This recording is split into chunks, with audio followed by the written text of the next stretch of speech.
இன்றைக்கு 14வது பயணத்தை கவனிப்போம். பயணத்தினுடைய அந்த ஆரோகண சங்கீதத்தை கவனிப்போம். ஆபிரகாம் இப்போ அவருடைய பயணத்தின் தொடக்கத்திலிருந்து பார்த்தீங்கன்னா சாரோளோடு தான் தொடங்கினார். ஆனால் 13வது பயணத்தில் ஒரு இணை பிரியாத ஒரு இணை பிரிந்து விட்டது.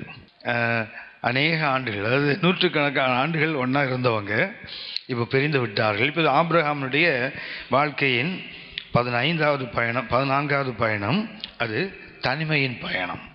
அதுக்கு அடிப்படையாக நாம் கவனித்த வசனம் ஆதியாகமம் 25:5 முதல் 6 வரை உள்ள வசனங்கள்.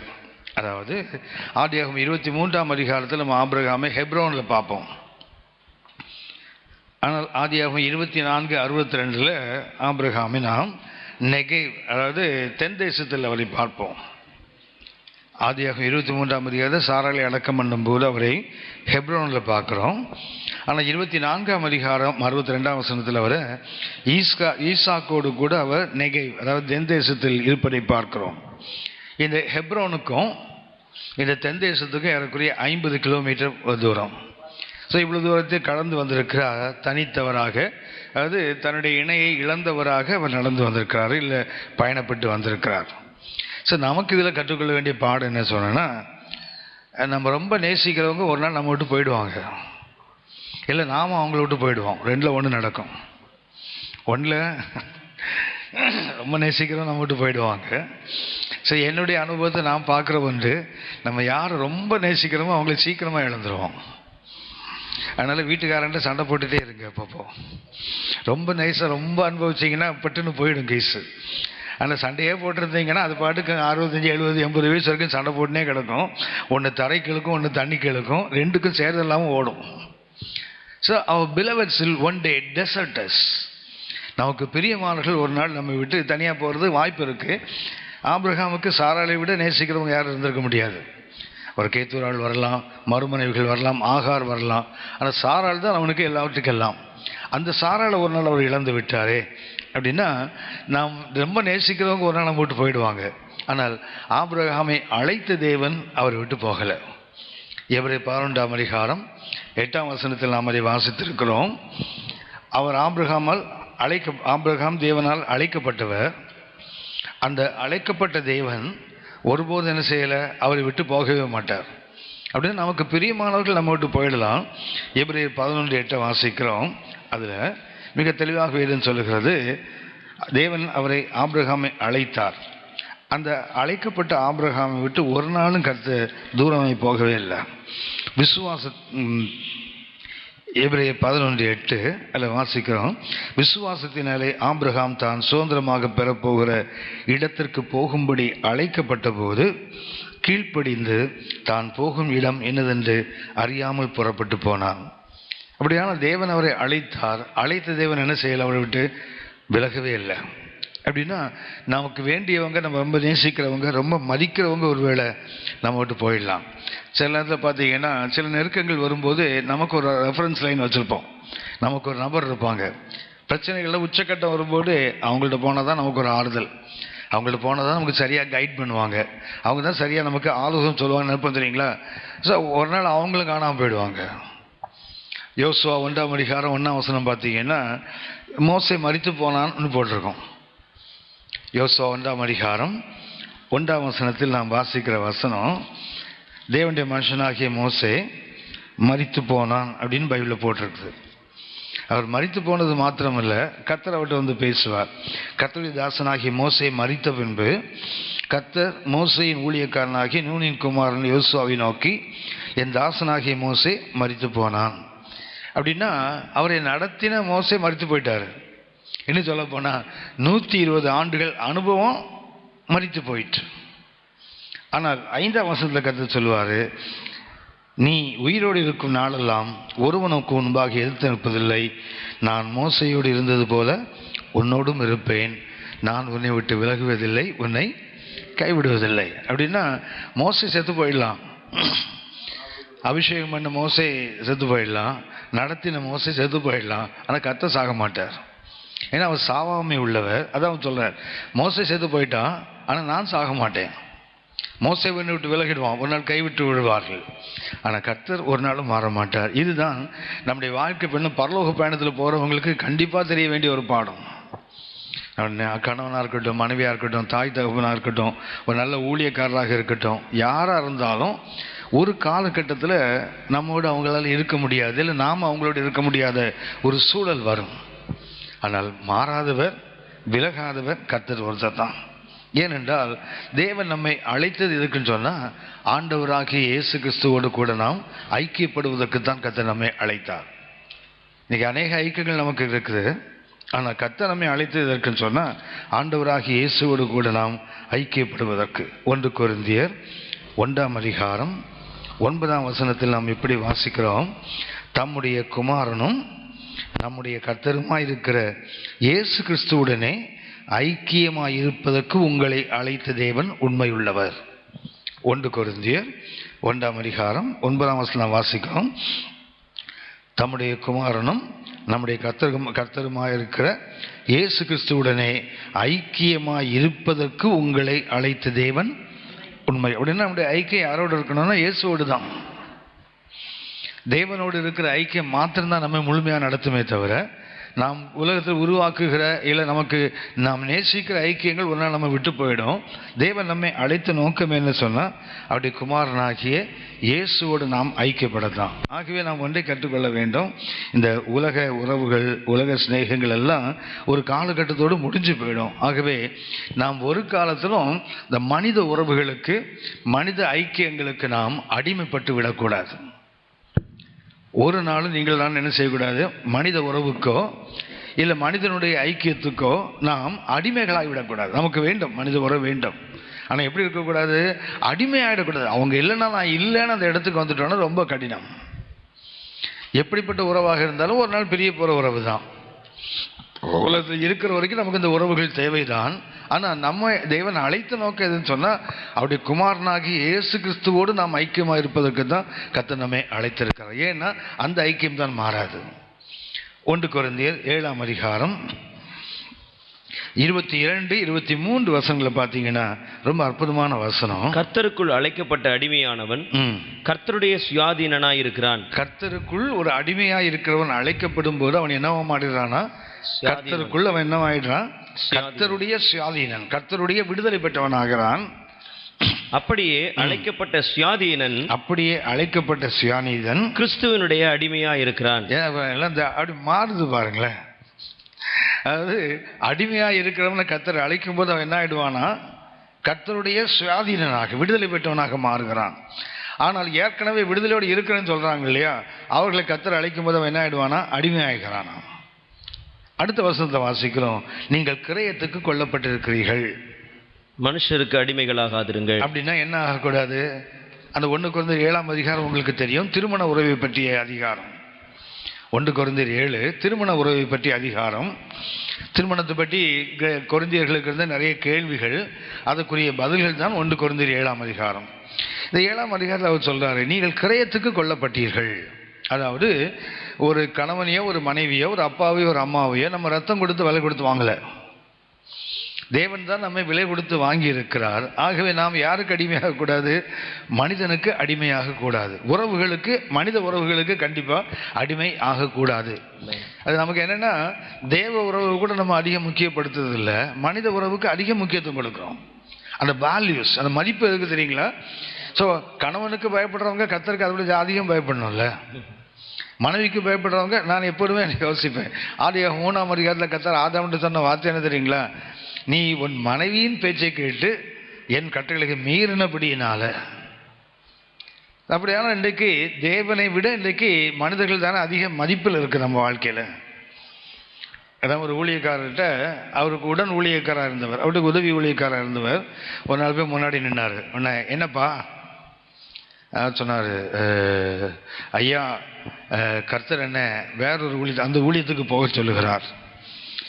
உடனே அவர் கேட்டாராம், ஆம்பளை கர்த்தரா பொம்பளை கர்த்தரான்னு. இன்னைக்கு நிறைய பொம்பளை கர்த்தர் தானே இன்னைக்கு கதையை மாற்றி விடுறாங்க. நான் சமீபத்தில் ஒரு ஊழியக்காரர் பற்றி கொஞ்ச நாள் முன்னாடி கேள்விப்பட்டேன். சமீபத்தில் கேள்விப்பட்டது ரொம்ப வருத்தமாக இருந்தது.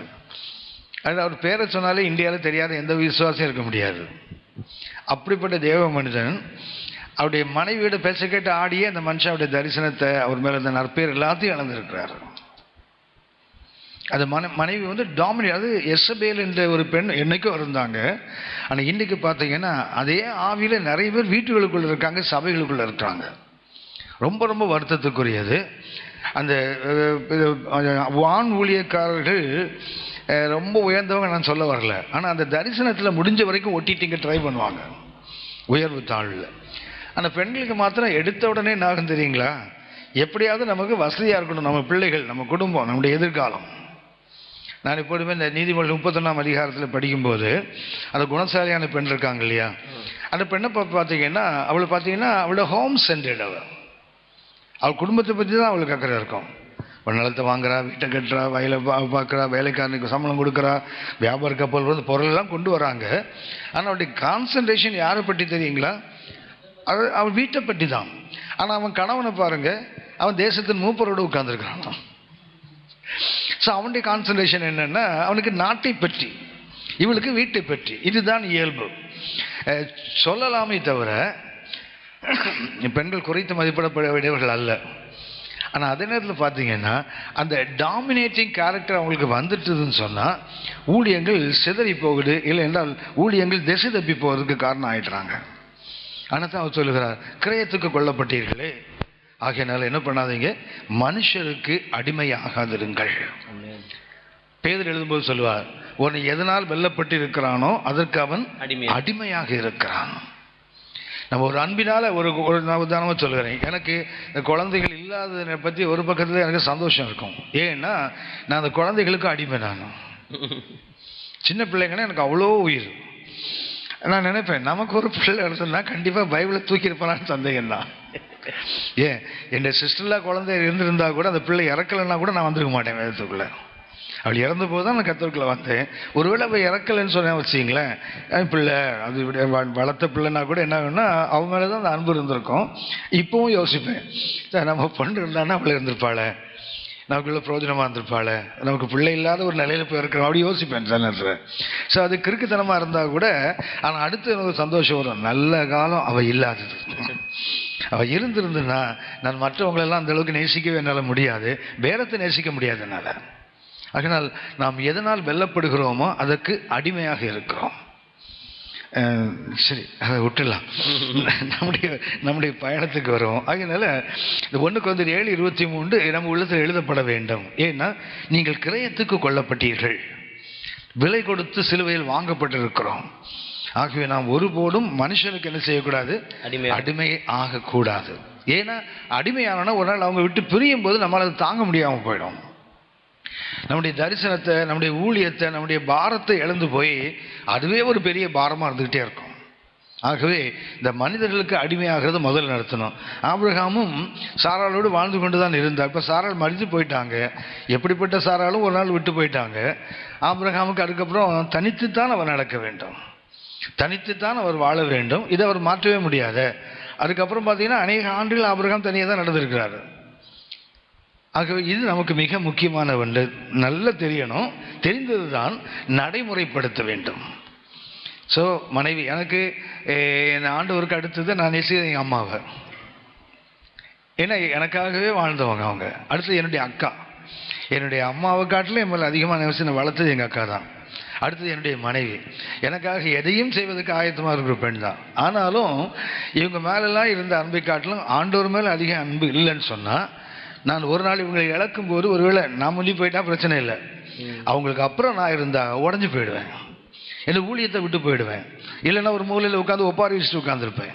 ஆகவே எந்த ஒரு சூழலிலும் என்ன செய்யக்கூடாது, மனிதனுக்கு மாத்திரம் அடிமை ஆகக்கூடாது. குறிப்பாக இந்த அன்புக்கு அடிமைன்னு சொல்கிறாங்க தெரியுங்களா, தேவனுடைய அன்பு ஒன்றுக்கு தான் நம்ம அடிமையாக இருக்கணுமே தவிர உலகத்தில் உள்ள எந்த மனிதனுடைய அன்பும் மாறுகின்ற அன்பு, அவங்க நினச்சா கூட சிலர் மேலே காட்ட முடியாத அன்பாக அன்பு.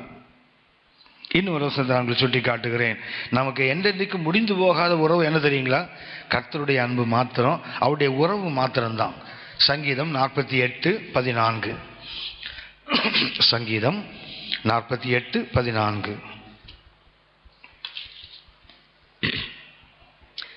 இந்த தேவன் என்றென்றைக்கும் உள்ள சதா காலங்களிலும் நம்முடைய தேவன். கவனிச்சீங்களா? இந்த தேவன் ஒருவர் தான் என்றென்றும் உள்ள சதா காலங்களிலும் நம்முடைய தேவன். மரண பரியந்தம் நம்மை நடத்துவார். மரண பரியத்துக்கு அப்புறமும் நம்மை நடத்துவார். ஆமென். தேவன் தாமே அவர்களை தண்ணீர் சண்டையில் அழைத்து கொண்டு போவார். தேவன் தாமே அவர்கள் கண்ணீர்கள் யாவையும் துடைப்பார். இதெல்லாம் எப்போன்னா இந்த உலகம் முடிஞ்ச பிறகு. அப்படின்னா நான் உங்களுக்கு சொல்லியிருக்கேன், இந்த தேவன் என்றென்றும் உள்ள சதா காலங்களிலும் நம்முடைய தேவன். போல இங்கிலீஷில் பார்த்தீங்கன்னா this God even our own காட்னு இருக்கும். அது எனக்கு மாத்திரம் தான் சொந்தம், ஹரிக்கெல்லாம் கிடையாது, எனக்கு மாத்திரம் தான். அந்த பொசசிவ்னஸ், அதுதான் அந்த உறவில் உள்ள மேன்மை. என்ன சொல்றது தெரியுங்களா?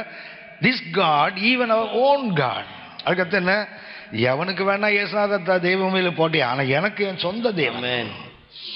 ஏன்னா அந்த உறவு தான் என்றென்றைக்கு நிலைத்து நிற்க போகிற உறவு. மற்ற 28-20 சொன்னார், உலகத்தின் முடிவு புரிந்து நான் உங்களோடு கூட இருக்கிறேன், சதா காலங்களில் இருக்கிறேன்னு சொன்னவர் அதுக்கப்புறம் இருக்க மாட்டாரா என்ன? உலகம் முடிந்த வரைக்கும் இருப்பார். உலகம் முடிந்த நித்தியத்தில் நம்மோடு இருக்க போறது ஒருத்தர் தான். ஏன்னா நம்ம உன்னதத்துக்கு போன பிறகு இது மனைவி, இது கணவன், இது அம்மா, இது அப்பாலாம் தெரியாது. எல்லாரும் யார் சாயல் இருப்பாங்க? இயேசுவின் சாயல்ல. அப்ப நம்மோடு இருக்க போட ஒரே ஒரு உறவு என்ன தெரியுங்களா? இயேசுவோட உறவு தான். இயேசுவின் சாயல் தான் நமக்கு. அப்ப இன்றைக்கு நம்முடைய உறவுகள், நெருக்கமான மனித உறவுகள்ல அந்த சாயலை யாரை பார்க்கணும்னா கர்த்தருடைய சாயலை பார்த்துட்டே இருக்கணும். தேவனுடைய சாயலே கணவன்ல, மனைவியில, பிள்ளைகள்ல, உறவுகள்ல, ஊழியங்கள் நம்ம பார்த்து கொண்டே இருந்தால் என்ன ஆகும் தெரியுங்களா? அந்த உறவு என்னைக்கு நிலைச்சு நிற்கும். அதை விட என்னுடைய மனைவி, என்னுடைய கணவன், ஏன் பிள்ளை அப்படி நம்ம அந்த உறவுகளை வேற பக்கத்தில் திருப்பும் போது அது உடைந்து போறதுக்கு, விட்டு போவதற்கு வாய்ப்பு இருக்கு. ஆனால் ஒரு கணவனோ ஒரு மனைவியோ அவங்கள இயேசுவின் சாயல் அவங்க பார்க்க கற்றுக்கொண்டால் என்ன ஆகும் தெரியுங்களா? அந்த உறவு அவங்க போயிட்டா கூட என்ன இருக்கும்? இயேசுவின் சாயல் கூட இருக்குது இல்லை. அப்ப என்ன ஆகும்? அந்த இழப்பின் வலி அவங்களுக்கு தெரியாது, இழப்பின் வேதனை அவங்களுக்கு புரியாது. சின்ன வயதில் குழந்தைகள் இறந்து போயிட்டுனா வீட்டில் ஒரு ஃபோட்டோ வச்சு பார்த்தீங்கன்னா அது பார்க்கும்போதெல்லாம் அழுவாங்க. அது பார்க்கும்போதெல்லாம் உங்களுக்கு மனவேதனை வரும். ஆனால் சொன்னல எனக்கு வருதுன்னு சொன்னேனே, இது எல்லாருக்கும் வரக்கூடியது தான். ஆனால் என்றைக்கு மனித உறவுகள்லையும் கிறிஸ்துவின் சாயலை நாம் பார்க்க கற்றுக்கொண்டோமோ அப்போ என்ன ஆகிடும் தெரியுங்களா? இழப்பு நமக்கு இழப்பாகவே தெரியாது. ஏன்னா என்றைக்கு நம்மோடு இருக்கிறவர் தான். This God even our own God, எனக்கு மாத்திரமே இருக்கின்ற ஒரு இயேசு. அகல அந்த உறவு ஒன்று தான் நம்ம விட்டு பிரியாது. இதற்கு சமமான சங்கீதம் 133 நாம் கவனித்துக் கொள்வோம். அதில் இருக்கிற கருத்து என்னன்னா, கிறிஸ்டியன் யூனிட்டி அல்லது ஸ்பிரிச்சுவல் யூனிட்டி. ஆவிக்குரிய ஒரு சொந்தம், ஆவிக்குரிய ஒரு ஐக்கியம், ஆவிக்குரிய ஒரு நெருக்கம். Spiritual unity. 1 யோவான் 1ஆம் அதிகாரம் 3ஆம் வசனம், 3-4 வசனங்கள். நீங்களும் எங்களோட ஐக்கியம் உள்ளவர்களாகும்படி, நீங்களும் எங்களோடு ஐக்கியம் உள்ளவர்கள் ஆகும்படி நாங்கள் கண்டும் கேட்டும் இருக்கிறதை உங்களுக்கு அறிவிக்கிறோம். நாங்கள் கண்டும் கேட்டும் இருக்கிறவைகளை உங்களுக்கு அறிவிக்கிறோம். எங்களுடைய ஐக்கியம் பிதாவோடும் அவருடைய குமாரனாகிய இயேசு கிறிஸ்துவோடும் இருக்கிறது. உங்கள் சந்தோஷம் நிறைவாய் இருக்கும்படி இவைகளை உங்களுக்கு எழுதுகிறோம். எப்ப நம்ம சந்தோஷத்துக்கு பழுது வராது, எப்போ நம்முடைய சந்தோஷத்துக்கு சேதம் வராது என்றால் நம்முடைய ஐக்கியம் யாரோடு இருக்கணும்? பிதாவோடும் குமாரனாக இயேசுவோடும் இருக்கிற தேவ ஜனங்களோடு நம்ம ஐக்கியம் இருந்தால் நம்ம சந்தோஷம் என்னைக்கு நிறைவா இருக்கும். இல்லை என்றால் அந்த உலக உறவுகள் பிரியும் போது நம்ம சந்தோஷம் டேமேஜ் ஆகிடும், சந்தோஷத்தை நாம் இழந்து விடுகிறோம். இல்லை என்றால் அதில் பாதிப்பு வருகிறது, குறைவு வருகிறது. அப்படின்னா நாம் யாரோட ஐக்கியம் இருக்கணும்? Spiritual unity.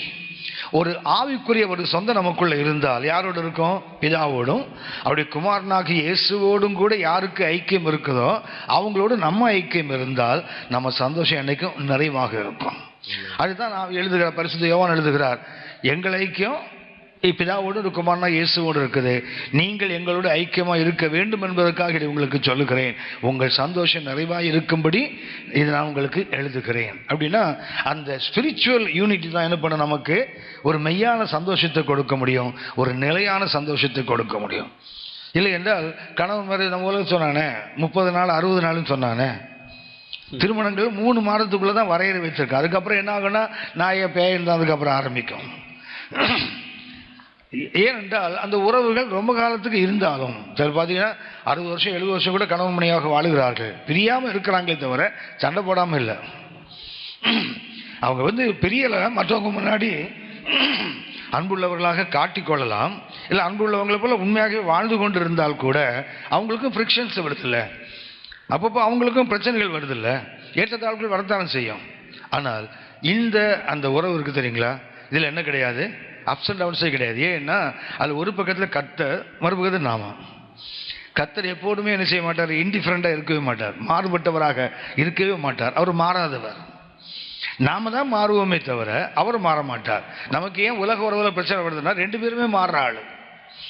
கணவனும் மாறுவார், மனைவியும் மாறுவாங்க, நேரத்துக்கு ஏற்றார் போல, சூழலுக்கு ஏற்றார் போல, சந்தர்ப்பங்களுக்கு ஏற்றார் போல. ஆனால் மாறாதவர் தேவன். ஸோ இந்த உறவுக்குள்ள நாம் போகும்போது என்ன ஆகுன்னு சொன்னால், இழப்புகள் நமக்கு இழப்புகளாகவே தெரியாது, இழப்புகள் நமக்கு வேதனையை உண்டாக்காது, இழப்புகள் வரும்போது நமக்கு ஏமாற்றங்களை உண்டாக்காது. ஆகவே இந்த ஸ்பிரிச்சுவல் யூனிட்டியை தான் சங்கீதம் 133 ஆவியானவர் மிக அழகாக சொல்லுகிறார். இதோ சகோதரர் ஒருமித்து வாசம் செய்வது எத்தனை நன்மையும் இன்பமானது, அது ஆரோனின் சிரசில் ஊற்றப்பட்டு அவன் தாடி வழியாய் வழிந்து அவன் அங்கேயே நனைத்த அபிஷேக தைலம். அது எப்படி இருக்குமா, ஹெர்மோன் மலையின் மேலும் அது சீயோன் பர்வதங்கள் மேலும் இறங்கும் பனிக்கு ஒப்பாயிருக்கிறது. அங்கே கர்த்தர் என்றென்றைக்கும் ஆசீர்வாதத்தையும் ஜீவனையும் கட்டளையிடுகிறார். அப்படின்னா 3 வசனங்களுக்குள்ள ஒரு அற்புதமான ஒரு ஆவிக்குரிய ஐக்கியத்தினுடைய தன்மைகளை ஆவியானவர் எழுதி வைத்திருக்கிறார். 3 வசனம்தான். அந்த 3 வசனத்துக்குள்ள அந்த 133வது அந்த ஆரோகண சங்கீதத்தில் அந்த ஸ்பிரிச்சுவல் யூனிட்டி, ஒரு ஆவிக்குரிய ஒரு உறவு, ஆவிக்குரிய ஒரு ஐக்கியம் இருந்தால் தேவனோடு அந்த ஐக்கியம் உள்ள தேவ பிள்ளைகளோடு நமக்கு உறவு இருந்தால் அது நமக்கு என்னென்ன மேன்மைகள் உண்டு என்பதை ஆவியானவர் 6 ஆசீர்வாதங்களை எழுதி வைத்திருக்கிறார். அந்த 6 ஆசீர்வாதத்தை கவனிப்போம். 1ஆம் வசனத்தில் வாசிக்கிறோம், குட்னஸ் ஆஃப் காட். எத்தனை நன்மை. அந்த ஆவிக்குரிய அந்த உறவு, ஆவிக்குரிய ஐக்கியத்தில் என்ன உண்டாக தெரியுங்களா, குட்னஸ் ஆஃப் காட். தேவனுடைய நன்மை எங்கே உண்டாகிறது என்றால், தேவனோடு ஐக்கியம் உள்ள சகோதரர்கள் ஒருமித்து வாசம் பண்ற இடத்துல தான் அது இருக்கும். எல்லா ஐக்கியங்களிலும் இல்லை. தேவனோடும் அவருடைய குமாரனாகிய இயேசுவோடும் எந்த தேவன் பிள்ளைகள் ஐக்கியம் வைத்திருக்காங்களோ அந்த ஐக்கியத்தில் நாம் இருக்கும்போது நமக்கு கிடைப்பது என்ன, குட்னஸ் ஆஃப் காட். அங்கே நன்மையை கர்த்தர் கொடுக்கிறார். இந்த நன்மை என்பதற்கு சில கருத்துக்களை நான் சொல்லி காட்டுகிறேன். 1, தேவன் கொடுக்கிற முதல் நன்மை என்னன்னா மெட்டீரியல் பிளெஸிங். 1 மெட்டீரியல், உலகம் சார்ந்த பொருள்களில் வருகின்ற அந்த நன்மையை கர்த்தர் கொடுக்கிறார். மத்தேயு 5ஆம் அதிகாரம் 45ஆம் வசனம். இப்படி செய்வதனால் நீங்கள் பரலோகத்தில் இருக்கிற உங்கள் பிதாவுக்கு புத்திரராய் இருப்பீர்கள். அவர் தீயோர் மேலும் நல்லோர் மேலும் தமது சூரியனை உதிக்க பண்ணி நீதி உள்ளவர்கள் மேலும் அநீதி உள்ளவர்கள் மேலும் மழையை பெய்ய பண்ணுகிறார். அப்படின்னு தேவன் முதலில் கொடுக்கிறாரு. உலகம் சார்ந்த ஆசீர்வாதங்களுக்கு தான் சூரியனும் மழையும் சொல்லப்படுகிறது. அப்போஸ்தலர் 14ஆம் அதிகாரம், அப்போஸ்தலர் 14:17 வசனம் வாசிங்க. அப்போஸ்தலர் 14ஆம் அதிகாரம். அவர் நன்மை செய்து வந்து வானத்திலிருந்து மழைகளையும் செழிப்புள்ள காலங்களையும் நமக்கு தந்து ஆகாரத்தினாலும் சந்தோஷத்தினாலும் நம்முடைய இருதயங்களை நிரப்பி இவ்விதமாய் அவர் தம்மை குறித்து சாட்சி விளங்க பண்ணாதிருந்ததில்லை என்றார்கள். அப்படின்னா அந்த மழை, சூரியன் இதெல்லாம் எதை குறிப்பது? தேவனுடைய நன்மை. முதல் நன்மை என்ன? வானத்திலிருந்து மழையை பெய்ய பண்ணுகிறார், பூமியிலிருந்து பனியை உண்டாக்குகிறார். அது என்னாகுதான்? பூமியை நனைத்து பயிரை முளைக்க பண்ணி விதைக்கிறவனுக்கு விதை, உண்பவனுக்கு ஆகாரத்தை கொடுப்பது எப்படியோ அப்படி என்றால் முதல்ல கர்த்தர் எதை கொடுக்கிறார்? தானியத்தை கொடுக்கிறார். தானியத்துக்கு ஒரு அற்புதமான வசனம் இருக்குது.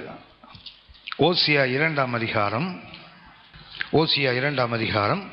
21-22 வசனத்தை வாசிங்க. அக்காலத்தில் நான் மறுமொழி கொடுப்பேன் என்று கர்த்தர் சொல்லுகிறார். அக்காலத்தில் கர்த்தர் மறுமொழி என்றால் ஆன்சர் பண்றது. அப்படின்னா முதல்ல நாம இதை ஒன்று கேட்டிருக்கணும், இல்லை யாரோ ஒன்று கேட்டிருக்க வேண்டும். அவர் அதற்கு பதில் கொடுக்கிறார். நான் வானங்களுக்கு மறுமொழி கொடுப்பேன். என்ன பண்ணுவாராம் கர்த்தர்? எப்படி ஆன்சர் பண்றாரு? முதல்ல யாருக்கு பதில் சொல்வாராம்? வானத்துக்கு பதில் சொல்வாராம். அடுத்தது அவைகள் பூமிக்கு மறுமொழி கொடுக்கும். வானம் என்ன பண்ணுமா? பூமிக்கு ஆன்சர் பண்ணுமா. அடுத்தது பூமி தானியத்துக்கும் திராட்சரசத்துக்கும் எண்ணெய்க்கும் மறுமொழி கொடுக்கும். அப்படின்னா அந்த பூமிக்கு தேவன், வானத்துக்கு தேவன் பதில் கொடுத்தார், வானம் பூமிக்கு பதில் கொடுத்தது. பூமி என்ன பண்ணுது? மெட்டீரியல் உருவாக்குது. பாருங்களேன், அது என்ன செய்யுது? தானியம், திராட்சரசம், எண்ணெய், இவைகள் இஸ்ரேலுக்கு மறுமொழி கொடுக்கும். அப்படின்னா the way God answers, கர்த்தர் பதில் கொடுக்கிற விதம் என்ன தெரியுங்களா? வானத்துக்கு அப்படின்னா வானம், சூரியன், மழை என்றதற்கு அர்த்தம் என்ன? Material blessing. தானியம் வருது, எண்ணெய் வருது, இல்லை என்ற விதைகள் உண்டாகுது, திராட்சரசம் எல்லாம் உண்டாகுது. காரணம் என்ன? தேவனுடைய நன்மை. அப்படியானால் கர்த்தர் கொடுக்கின்ற முதலாவது எங்கே அந்த ஆவிக்குரிய அந்த ஐக்கியம் இருக்குதோ அங்கே என்ன உண்டாகுது தெரியுங்களா? Material blessing.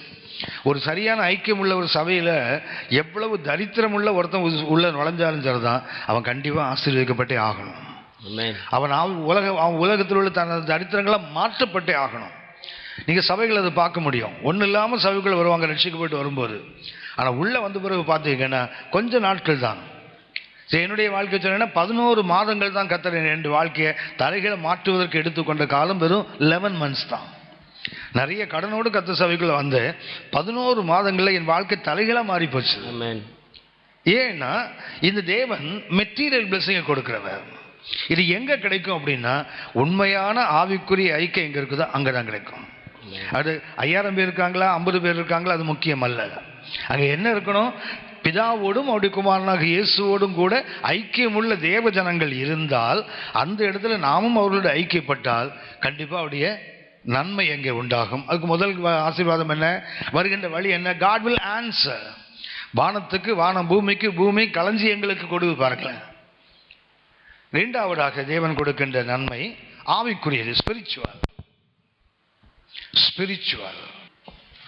சங்கீதம் 31:19. சங்கீதம் 31:19.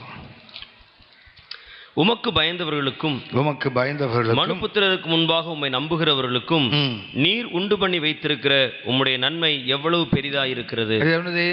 இம்மெஷரபிள், அளவிட முடியாத அளவுக்கு நன்மைகள். அது என்ன நன்மை? ஆவிக்குரிய நன்மைகள். அதாவது கர்த்தருக்கு பயந்தவர்கள், அவரை நம்புகிறவர்கள், அதுக்கு தேவன் உண்டு பண்ணி வைத்திருக்கிற உம்முடைய நன்மை எவ்வளவு பெரிது. அதுக்கு அர்த்தம் என்ன? தேவன் மெட்டீரியல்லாம் நமக்கு சொல்லிடலாம், இவ்வளவு எண்ணெய், இவ்வளவு தானியம், இவ்வளவு. ஆனால் ஆவிக்குரிய ஆசீர்வாதங்கள், இப்போ கர்த்தர் நமது பாவத்தை மன்னிச்சார் இல்லையா, அதுக்கு எவ்வளவு வேல்யூ போட முடியும்? தேவன் நமக்கு கிருபை கொடுக்கிறாரு, அதுக்கு எவ்வளவு மதிப்பிட முடியும்? தேவன் நமக்கு சுகத்தை கொடுத்தாரு, எவ்வளவு மதிப்பிட முடியும்? அப்படின்னா ரெண்டாவது ஆசீர்வாதம் என்ன? தேவன் கொடுக்கிற நன்மை என்ன? Goodness of God. தேவனுடைய அந்த நன்மை. உங்களுக்கு தெரிந்த வசனம் 2 கொரிந்தியர் 9:15. 2 கொரிந்தியர் 9. தேவன் அருளிய சொல்லி முடியாத ஈவுக்காக அவருக்கு ஸ்தோத்திரம். என்ன அது? அன்ஸ்பீக்கபிள். இது என்ன? இம்மெஷரபிள். அது என்ன? அன்ஸ்பீக்கபிள். சொல்லி முடியாது அவ்வளவு நன்மைகளை கொடுத்திருக்கிறார். அந்த நன்மை என்ன? Spiritual blessing, spiritual goodness. மூன்றாவதாக தேவன் கொடுக்கின்ற அந்த குட்னஸ் ஆஃப் காட் என்ன? மன்னிப்பு, ஃபர்கிவ்னஸ். தேவன் நமக்கு கொடுக்கிற அந்த நன்மை மூன்றாவது, அது மன்னிப்பு. சங்கீதம் 86:5. சங்கீதம். ஆண்டவரே, நீர் நல்லவரும் மன்னிக்கிறவரும் உம்மை நோக்கி கூப்பிடுகிற யாவர் மேலும் கிருபை மிகுந்தவருமாய் இருக்கிறீர். தேவனுடைய மூன்றாவது நன்மை என்ன? மன்னிப்பு, ஃபர்கிவ்னஸ். அந்த மன்னிப்பு எவ்வளவு? கிழக்குக்கு மேற்கு எவ்வளவு தூரமோ அவ்வளவு தூரம். கடலின் ஆழம் எவ்வளோ அவ்வளவு ஆழம். பூமிக்கு வானத்துக்கு எவ்வளவு உயரமோ அவ்வளவு உயரம் அவருடைய கிருபை அவருக்கு பயந்தவர்கள் மேல். அப்படியானால் மூன்றாவது தேவன் கொடுக்கிற அந்த குட்னஸ் என்ன? மன்னிப்பு. நான்காவதாக சங்கீதம் 25:8. சங்கீதம் 25:8. கர்த்தர் நல்லவரும் உத்தமருமாய் இருக்கிறார், ஆகையால் பாவிகளுக்கு வழியை தெரிவிக்கிறார். என்ன செய்கிறார்? God instructs the sinners. பாவிகளுக்கு என்ன பண்றாரு? வழிகளை தெரிவிக்கிறார். இப்படிதான் நடக்கணும். கூப்பிட்டு சொல்லுகிற சத்தம், வழி இதுவே, சத்தியம் இதுவே, இதுல நடவுங்கள் என்று கூப்பிட்டு சொல்லுகிற சத்தத்தை நம் காதுகள் கேட்குதுல்ல. That is the instruction given by God. தேவன் கொடுக்கிற 4வது குட்னஸ். 5வதாக சங்கீதம் 33:5. சங்கீதம் 33:5. அவர் நீதியிலும் நியாயத்திலும் பிரியப்படுகிறார், பூமி கர்த்தருடைய காருண்யத்தால் நிறைந்திருக்கிறது. அவருடைய காருண்யத்துக்கு ஆங்கிலத்தில் அன்ஃபெயிலிங் லவ், அதாவது தோற்று விடாத ஒரு அன்பு தேவனிடத்தில் உண்டு. அந்த காருண்யத்துக்கு ஆங்கிலத்தில் என்ன? Unfailing love. அந்த அன்பு என்ன செய்யாது? ஒருபோதும் it won't let us down. நம்மை ஒருபோதும் என்ன பண்றாது? தரையிலே விழுவதற்கு அந்த அன்பு விடாது, அது தாங்கிக் கொள்ளும். அப்படின்னா குட்னஸ் ஆஃப் காடுக்கு 5வது என்ன? ஒரு காருண்யம். அதுக்கு அர்த்தம் என்ன? Unfailing love. எந்த ஒரு சூழலிலும் ஒரு தாய் கூட ஒரு காலகட்டத்தில் அட போடா, உன்னை பெற்றதுக்கு நான் சும்மா இருந்திருக்கலாம் அப்படி சொல்லக்கூடிய சூழல் வரும். ஆனால் அப்படி சொல்லாத ஒரே ஒருவர் நம்ம ஆண்டவர் தான். That is the goodness of God.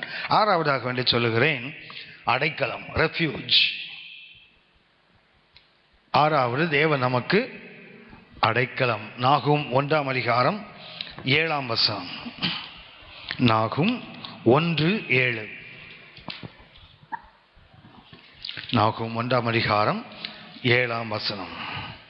கர்த்தர் நல்லவர், இக்கட்டு நாளிலே அரணான கோட்டை. இக்கட்டு நாளில் நம்முடைய அரணான கோட்டை என்பதுக்கு ஆங்கிலத்தில் பார்த்தீங்கன்னா he is our refuge, நம்முடைய அடைக்கலம். அப்படியானால் 6 விதமான நன்மைகளை வேதம் சுட்டி காட்டுகிறது. தேவன் இந்த ஆவிக்குரிய ஐக்கியத்தில் வரவனுக்கு என்ன கொடுக்கிறார்? இதோ சகோதரர் ஒருமித்து வாசம் செய்வது எத்தனை நன்மை.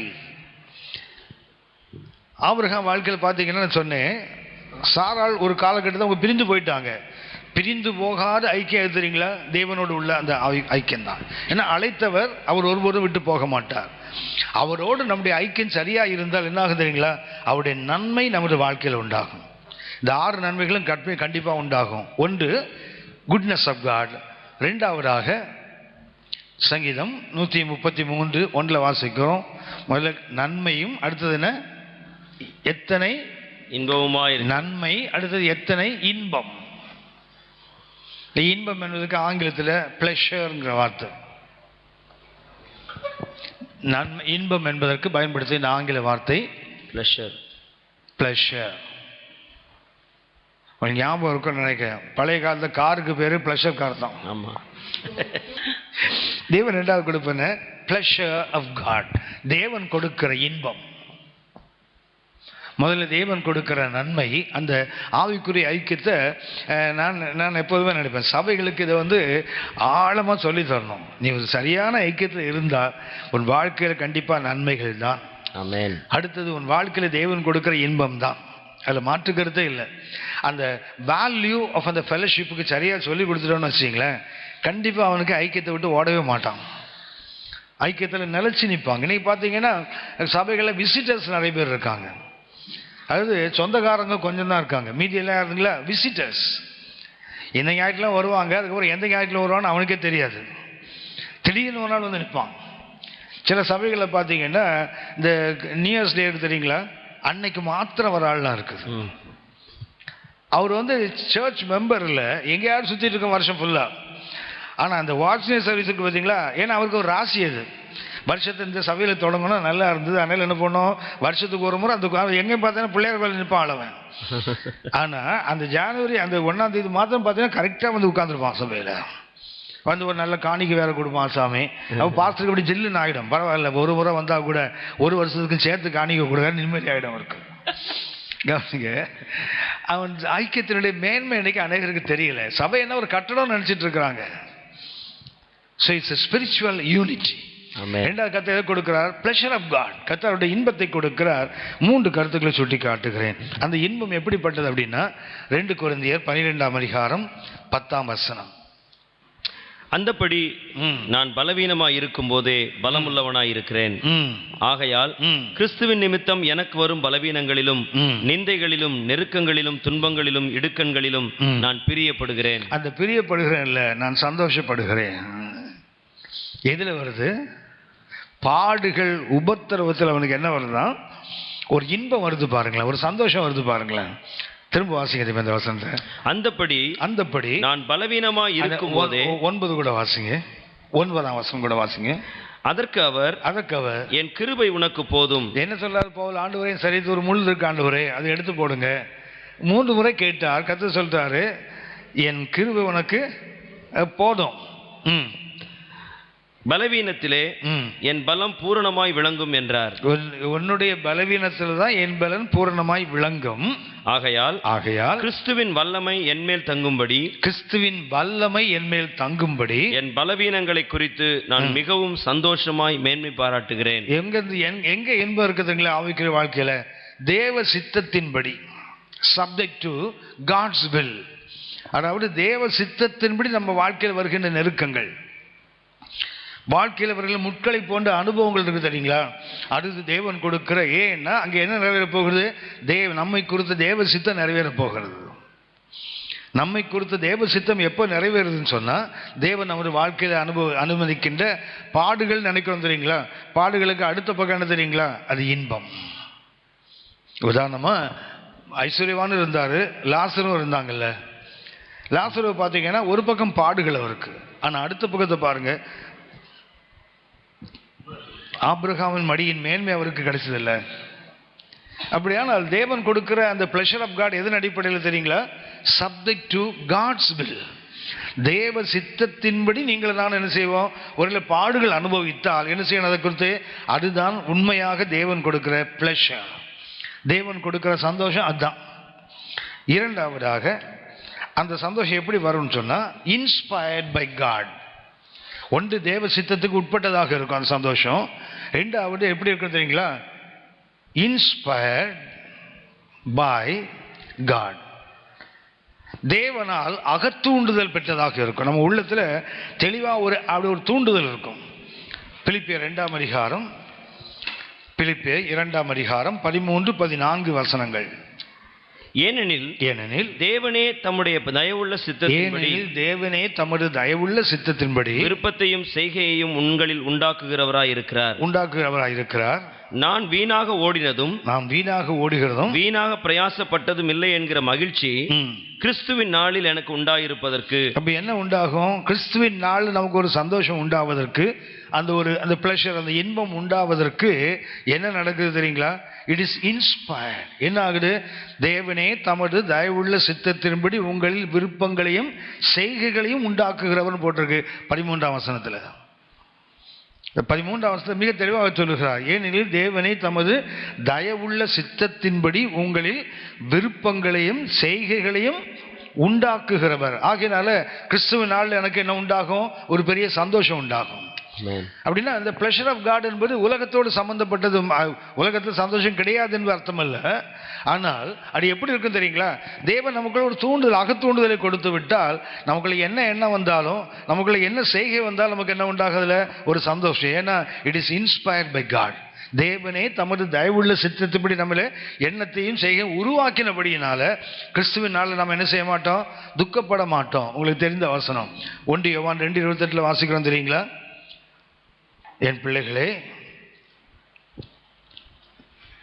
நித்திய ஜீவனை 1 யோவான் 2:28 இப்படி இருக்க பிள்ளைகளே, அவர் வெளிப்படும் போது நாம் அவர் வருகையில் அவருக்கு முன்பாக வெட்கப்பட்டு போகாமல் தைரியம் உள்ளவர்களாய் இருக்கும்படிக்கு அவரில் நிலைத்திருங்கள். என்ன ஆகணும்? அந்த இன்ஸ்பிரேஷன் தேவனிலிருந்து வந்து விட்டால் அவருடைய வருகையில் நாம் என்ன செய்ய மாட்டோம்? வெட்கப்பட்டு போக வேண்டிய அவசியமே இல்லை. நிச்சயமா நம்ம வெட்கப்பட மாட்டோம். ஏன்? நமக்குள்ள வந்து எண்ணங்கள், விருப்பங்கள், சந்தோஷங்கள்லாம் எதன் அடிப்படையில்? அவருடைய இன்ஸ்பிரேஷன்ல வந்தது. அவரே நமக்குள்ள தூண்டினது, நமக்குள்ளே உருவாக்கினது. ஆகிய ஒரு நாள் என்ன செய்ய மாட்டோம்? கர்த்தருடைய வருகையில வெட்கப்பட்டு போக மாட்டோம். Because it is inspired by God. இன்னைக்கு நம்ம மனதில், நம்ம விருப்பத்திலையும் சில காரியங்கள் உள்ளத்திலிருந்து வரும். நமக்கு தெரியணும் இது ஏன் உள்ளத்திலிருந்து வருதா, இல்லை கர்த்தர் எனக்குள்ள உருவாக்குகிறாரா என்று மிக தெளிவாக தெரியணும். மூன்றாவதாக அந்த pleasure of God இருக்குங்களா, it will be fulfilled by God. இதை தேவனே நிறைவேற்றி விடுவார். fulfilled by God. ஒன்று subject to God's will, தேவனுடைய சித்தத்தின்படி அது உருவாக்கப்படுகின்ற ஒன்று. இரண்டாவதாக தேவனே ஒரு அகத்தூண்டுதலை கொடுத்து அந்த சந்தோஷத்தை கொடுப்பார். மூன்றாவதாக தேவனே அதை நிறைவேற்றுவார். 2 தெசலோனிக்கேயர் 1 12 வசனம். 2 தெசலோனிக்கேயர் 1 12 நம்முடைய தேவன் உங்களை தமது அழைப்புக்கு பாத்திரராகவும் தமது தயவுள்ள சித்தம் முழுவதையும் விசுவாசத்தின் கிரியையையும் பலமாய் உங்களிடத்தில் நிறைவேற்றவும் வேண்டும் என்று எப்பொழுதும் உங்களுக்காக வேண்டிக் கொள்ளுகிறோம். பவுல் ஒரு வேண்டுதல், ஒரு ஜெபத்தை செய்கிறார். இப்போ என்ன அதுக்கு தமிழில் அது கொஞ்சம் அப்படி மாற்றி இருக்கும். நான் ஆங்கிலத்தை பார்த்தீங்கன்னா fulfil all the good pleasures of his goodness. அவரது நன்மையினுடைய அந்த பிரியம் இருக்கு இல்லையா, தேவனுடைய இன்பம் இருக்குது தெரியுங்களா, அந்த இன்பத்தை நிறைவேற்றுவது யாரு? கர்த்தரே நிறைவேற்றுவார். fulfill all the good pleasures. So எல்லா விதமான நன்மையான இன்பங்களையும் தேவன் என்ன செய்வாரா, நமக்குள்ளே உருவாக்குவார். According to his goodness. pleasure of his goodness. அதாவது தேவனே நிறைவேற்றுகிறார். இதை நம் வாழ்க்கையில் வருகின்ற அந்த இன்பமான காரியங்களை யார் நிறைவேற்றுவார்? ஒன்று அவருடைய சித்தத்தின்படி செய்கிறவர். இரண்டாவதாக அவருடைய அகத்தூண்டுதலின்படி நமக்குள்ள இதை உருவாக்குகிறார். மூன்றாவது நிறைவேற்றுறது யார் வேலை? அவர் வேலை. அப்படின்னா இன்பத்தை தேடி நீங்கள் நானும் ஓட வேண்டிய அவசியம் இல்லை. உலகத்தில் இன்பங்களை தேடி ஓடும்போது என்ன ஆகும்னு சொன்னால், நாம் தேவன் நமக்கு வைத்திருக்கிற அந்த ப்ளஷர் ஆஃப் காடை இழந்து போயிடுவோம். இது எங்கே தான் கிடைக்கும்? கர்த்தருடைய பிள்ளைகள் ஐக்கியத்தில் மாத்திரம்தான் கிடைக்கும். அந்த ஸ்பிரிச்சுவல் யூனிட்டியில் மாத்திரம்தான் என்ன கிடைக்கும் தெரியுங்களா? அந்த ப்ளஷர் ஆஃப் காட். ஸோ ஒரு ரிட்ரீட் சென்டருக்கு போகிறோம், இல்லை ஒரு வீக்கெண்டில் வந்து ஒரு நிறைய இடங்களுக்குலாம் போகிறாங்களே, கவனிச்சுக்கோங்க. அங்கெல்லாம் என்ன கிடைக்காது? தேவ சித்தத்தின்படியான சந்தோஷம் கிடைக்காது. ஒரு அன்றாயிரம் போட்டு கடலில் டைவ் அடிக்கலாம், இல்லை டைவிங் போர்ட்லேருந்து அப்படியே ஸ்விம்மிங் பூலில் குதிக்கலாம், இல்லை ரோப் காரில் அப்படி ட்ராவல் பண்ணலாம், இல்லைன்னா ஒரு பெரிய ஃப்ளைட்டில் பறந்து போகலாம். இதெல்லாம் எப்படி இருக்காது? Not according to God's will. உண்மையான தேவ ஜனத்துக்கு சந்தோஷம் எங்கே இருக்குது? அவருடைய ஐக்கியத்தில் இருக்கும். என்ன தெரியுங்களா? அந்த ப்ளஷர் ஆஃப் காட்ல முதல் என்ன? It is subject to God's will. தேவ சித்தத்துக்கு அப்பாற்பட்ட எந்த சந்தோஷமும் ஆய்க்குறதுக்கு இருக்காது. ரெண்டாவதாக அது யாரால் தோண்டும்? அவங்க சொன்னாங்க நீங்கள் இங்கே போங்க, அந்த தீம் பார்க்குக்கு போங்க, அவங்க சொன்னாங்க இங்கே ஜூக்கு போங்க, அங்கே ஒரு குரங்கு இருக்குது, அதை அவுத்து விட்டு உங்கள் உள்ள மாட்டி வச்சுருவான்னு சொல்லுவாங்க. யார்கிட்ட இருந்து வரும்? Inspired by man. என்ன பாஸ்டர் ஊழியமே பண்ணிட்டு இருக்கீங்களே, குழந்தைகளையும் மனைவி கூட்டிட்டு அப்படி போயிட்டு வாங்கலேன். அது யார் இன்ஸ்பயர் பண்ணணும்? God must inspire, not man. ஒரு மனிதன் தூண்டி நாம போகக்கூடாது, கர்த்தர் தூண்டி போகணும். மூன்றாவதாக நிறைவேற்றுவதற்கு நாம் 6 மாதம் பணத்தை சேர்த்தேன், இல்லை அக்கௌண்ட்டில் கொஞ்சம் பணம் சேர்த்தேன், முழங்கால் போட்டு ஜெபம் பண்ணி, ஆண்டவரே வானத்தை திறப்பீராக, அந்த சிப்பை ஓப்பன் பண்ணுவீராக, என் ஏடிஎம் கார்டில் அப்படி பணமாக கொட்டுட்டும் ஆண்டவரெல்லாம் ஜெபம் பண்ண மாட்டார். அதை ஃபுல்ஃபில் பண்ணுறது கர்த்தர் வேலையே. ஆமென். ஸோ தி ப்ளஷர் ஆஃப் காடுக்கும் நாம் தேடுகின்ற சந்தோஷத்துக்கு வித்தியாசம் இருக்குது. ஒன்று அது தேவ சித்தத்துக்கு உட்பட்டதாக இருக்கும், தேவனால் தூண்டப்பட்டதாக இருக்கும், தேவனால் நிறைவேற்றப்பட்டதாக இருக்கும். இந்த 3 இல்லைன்னா அந்த இன்பம் யாரால் வந்தது இல்லை? ஐக்கியத்தால் வந்தது இல்லை. சரி, மூன்றாவதாக இந்த ஐக்கியத்தில் 2ஆம் வசனம் வாசிங்க. சங்கீதம் 133:2. சங்கீதம் 133:2. அது ஆரோனுடைய சிரசின் மேல் ஊற்றப்பட்டு, அது ஆரோனின் சிரசின் மேல் ஊற்றப்பட்டு அவனுடைய தாடியிலே வடிகிறதும் அவனுடைய அங்கிகளின் மேல் இறங்குகிறதுமான நல்ல தைலத்துக்கும். அடுத்தது மூன்றாவது என்ன? Anointing of God. அந்த ஸ்பிரிச்சுவல் யூனிட்டியில் இருக்கக்கூடிய மூன்றாவது மேன்மை என்ன? There is anointing of God. அனைவருடைய துதினாலே கிருபை பெருகுன்னு போட்டிருக்கல. தேவ ஜனங்கள் கூடி வரும்போது என்ன ஆகும் தெரியுங்களா? தேவனுடைய அந்த அபிஷேகம், அந்த அனாயிண்டிங் வந்து நமக்கு எனக்கு தெரியும். ஆவியில் நிரம்புவது, அந்நிய பாஷை பேசுவது, வரங்கள் செயல்படுவது. ஆனால் வேதத்திலிருந்து நான் உங்களுக்கு 4 காரியத்தை சுட்டி காட்டுகிறேன் அனாயிண்டிங்கில். ஒன்று, டிவைன் அப்பாயின்மெண்ட். இந்த அபிஷேகத்தின் அர்த்தம் என்ன? தேவனுடைய நியமம், டிவைன் அப்பாயின்மெண்ட். 2 நாளாகமும் 22ஆம் அதிகாரம் 7ஆம் வசனம். 2 நாளாகமும் 22:7. அகசியா யோராமிடத்துக்கு வந்தது, அவனுக்கு தேவனால் உண்டான கேடாக லபித்தது. எப்படி என்றால், அவன் வந்தபோது யோராமுடனே கூட கர்த்தர் ஆகாபின் குடும்பத்தாரை சங்கரிக்க அபிஷேகம் பண்ணுவித்த நிம்சியின் குமாரனாகிய யெகூவுக்கு நேராக வெளியே போனான். அப்படின்னா அந்த யெகூவுக்கு என்ன இருக்குது? Anointing of God. எதற்கு? ஆகாபின் குடும்பத்தை அழிப்பதற்கு. அப்படின்னா இது என்ன? அபிஷேகம் என்பதற்கு அர்த்தம் என்ன? 2 நாளாகவும் 22:7 வாசிக்கிறோம். மிக அற்புதமாக இருக்கும். கர்த்தர் ஆகாபின் குடும்பத்தாரை சங்கரிக்க அபிஷேகம் பண்ணிவித்த நிம்சியின் குமாரனாகிய யெகூ. அப்படின்னா அபிஷேகம் என்பது வேறு சொல்ல முதல் அர்த்தம் என்ன? Divine appointment. அவருடைய ராஜ்யத்துக்கு விரோதமாக, அவருடைய ஆலயத்துக்கு விரோதமாக, அவருடைய ஊழியர்களுக்கு விரோதமாக எழும்பின இந்த ஆகாப் வேறு சொல்லுது, அவன் மனைவியாக எசபேல் தூண்டி விட்டபடியே கர்த்தர் பார்வைக்கு பொல்லாப்பானதை செய்ய தன்னை விட்டு போட்ட ஆகாவை போல ஒருவன் அவனுக்கு முன்னாடியும் பின்னாடி இல்லைன்னு போட்டிருக்கு. அப்படியானால் தேவ சபையை பாழாக்க, தேவ ஜனங்களை பாழாக்க, தேவ ஊழியர்களை சங்கரிக்க ஒருவன் எழும்பினால் அவனை அழிப்பதற்கு கர்த்தர் என்ன பண்ணாதீங்களா? ஒருத்தனை அப்பாயின்ட் பண்ணுறாரு. அதுக்கு கர்த்தர் என்ன கொடுக்கிறார்? அபிஷேகம். அப்படின்னா அனாயிண்டிங் ஆஃப் காட்ல முதல் அர்த்தம் என்ன? It is a divine appointment. இது தேவனால் நியமிக்கப்பட்ட ஒரு நியமம். இதற்கு தேவ ஜனத்தை, தேவ சபையை, தேவ ராஜ்யத்தை அழிக்க முயற்சி செய்கிறவர்களை அழிப்பதற்காக கர்த்தர் என்ன கொடுக்கிறாரு? ஒரு தெய்வீக ஒரு அழைப்பு அல்லது தெய்வீக ஒரு நியமம். இரண்டாவதாக, it is a special honour. அபிஷேகத்தின் 2ஆம் தன்மை என்ன? It is a special honour. அபிஷேகம் என்பது தேவன் கொடுக்கின்ற ஒரு விசேஷித்த கணம்.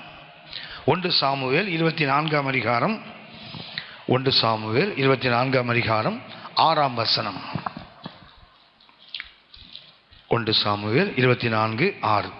அவன் தன் மனுஷரை பார்த்து, கர்த்தர் அபிஷேகம் பண்ணின என் ஆண்டவன் மேல் என் கையை போடும்படியான இப்படிப்பட்ட காரியத்தை நான் செய்யாதபடிக்கு கர்த்தர் என்னை காப்பாராக. அப்படின்னா இது தேவன் அபிஷேகத்தில் என்ன பண்றா தெரியுங்களா? ஒரு மனிதனை கேத்த கனப்படுத்துகிறார், அவனுடைய ஒரு மகிமையை கொடுக்கிறார். 10ஆம் வசனத்தை கூட வாசிங்க. 10ஆம் வசனம்.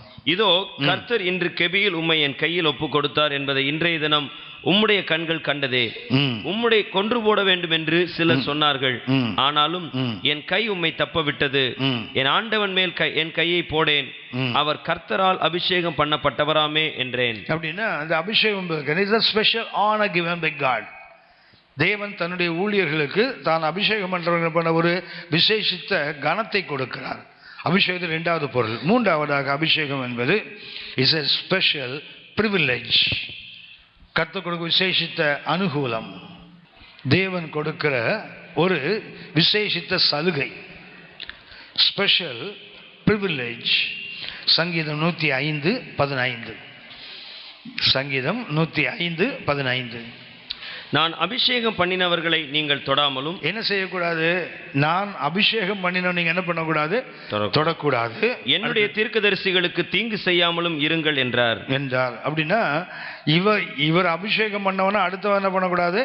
தொடக்கூடாதுன்னு மிரட்டி இருக்கிறார். பாருங்களேன், இவர் என்ன பண்றாரு? ராஜாக்கள் எல்லாமே மிரட்டுறாராண்டே. ஆபிரகாம் வரான், அவனை தொட்ட அவ்வளவுதான். இவ்வளவுக்கு ஆபிரகாம் கத்த தனியா அபிஷேகம் பண்ணான்னு ஒரு இடத்துல கூட இல்லை. அண்ட் ஈசாக்கு யாக்கோபுலாம் நாடோடிகளாக நானோட சுற்றி வரும்போது கூட வேதம் சொல்லுது, அவர்கள் நிமித்தம் ராஜாக்கள் என்ன பண்ணாராம்? கடிந்து கொண்டாராம். ஏன்? அவனுடைய அபிஷேகம். அப்படின்னா அந்த அனாயிண்டிங்கோட 3ஆவது தாட் என்னதுங்களா? Special privilege. கர்த்தர் கொடுக்கிற விசேஷித்த சலுகை.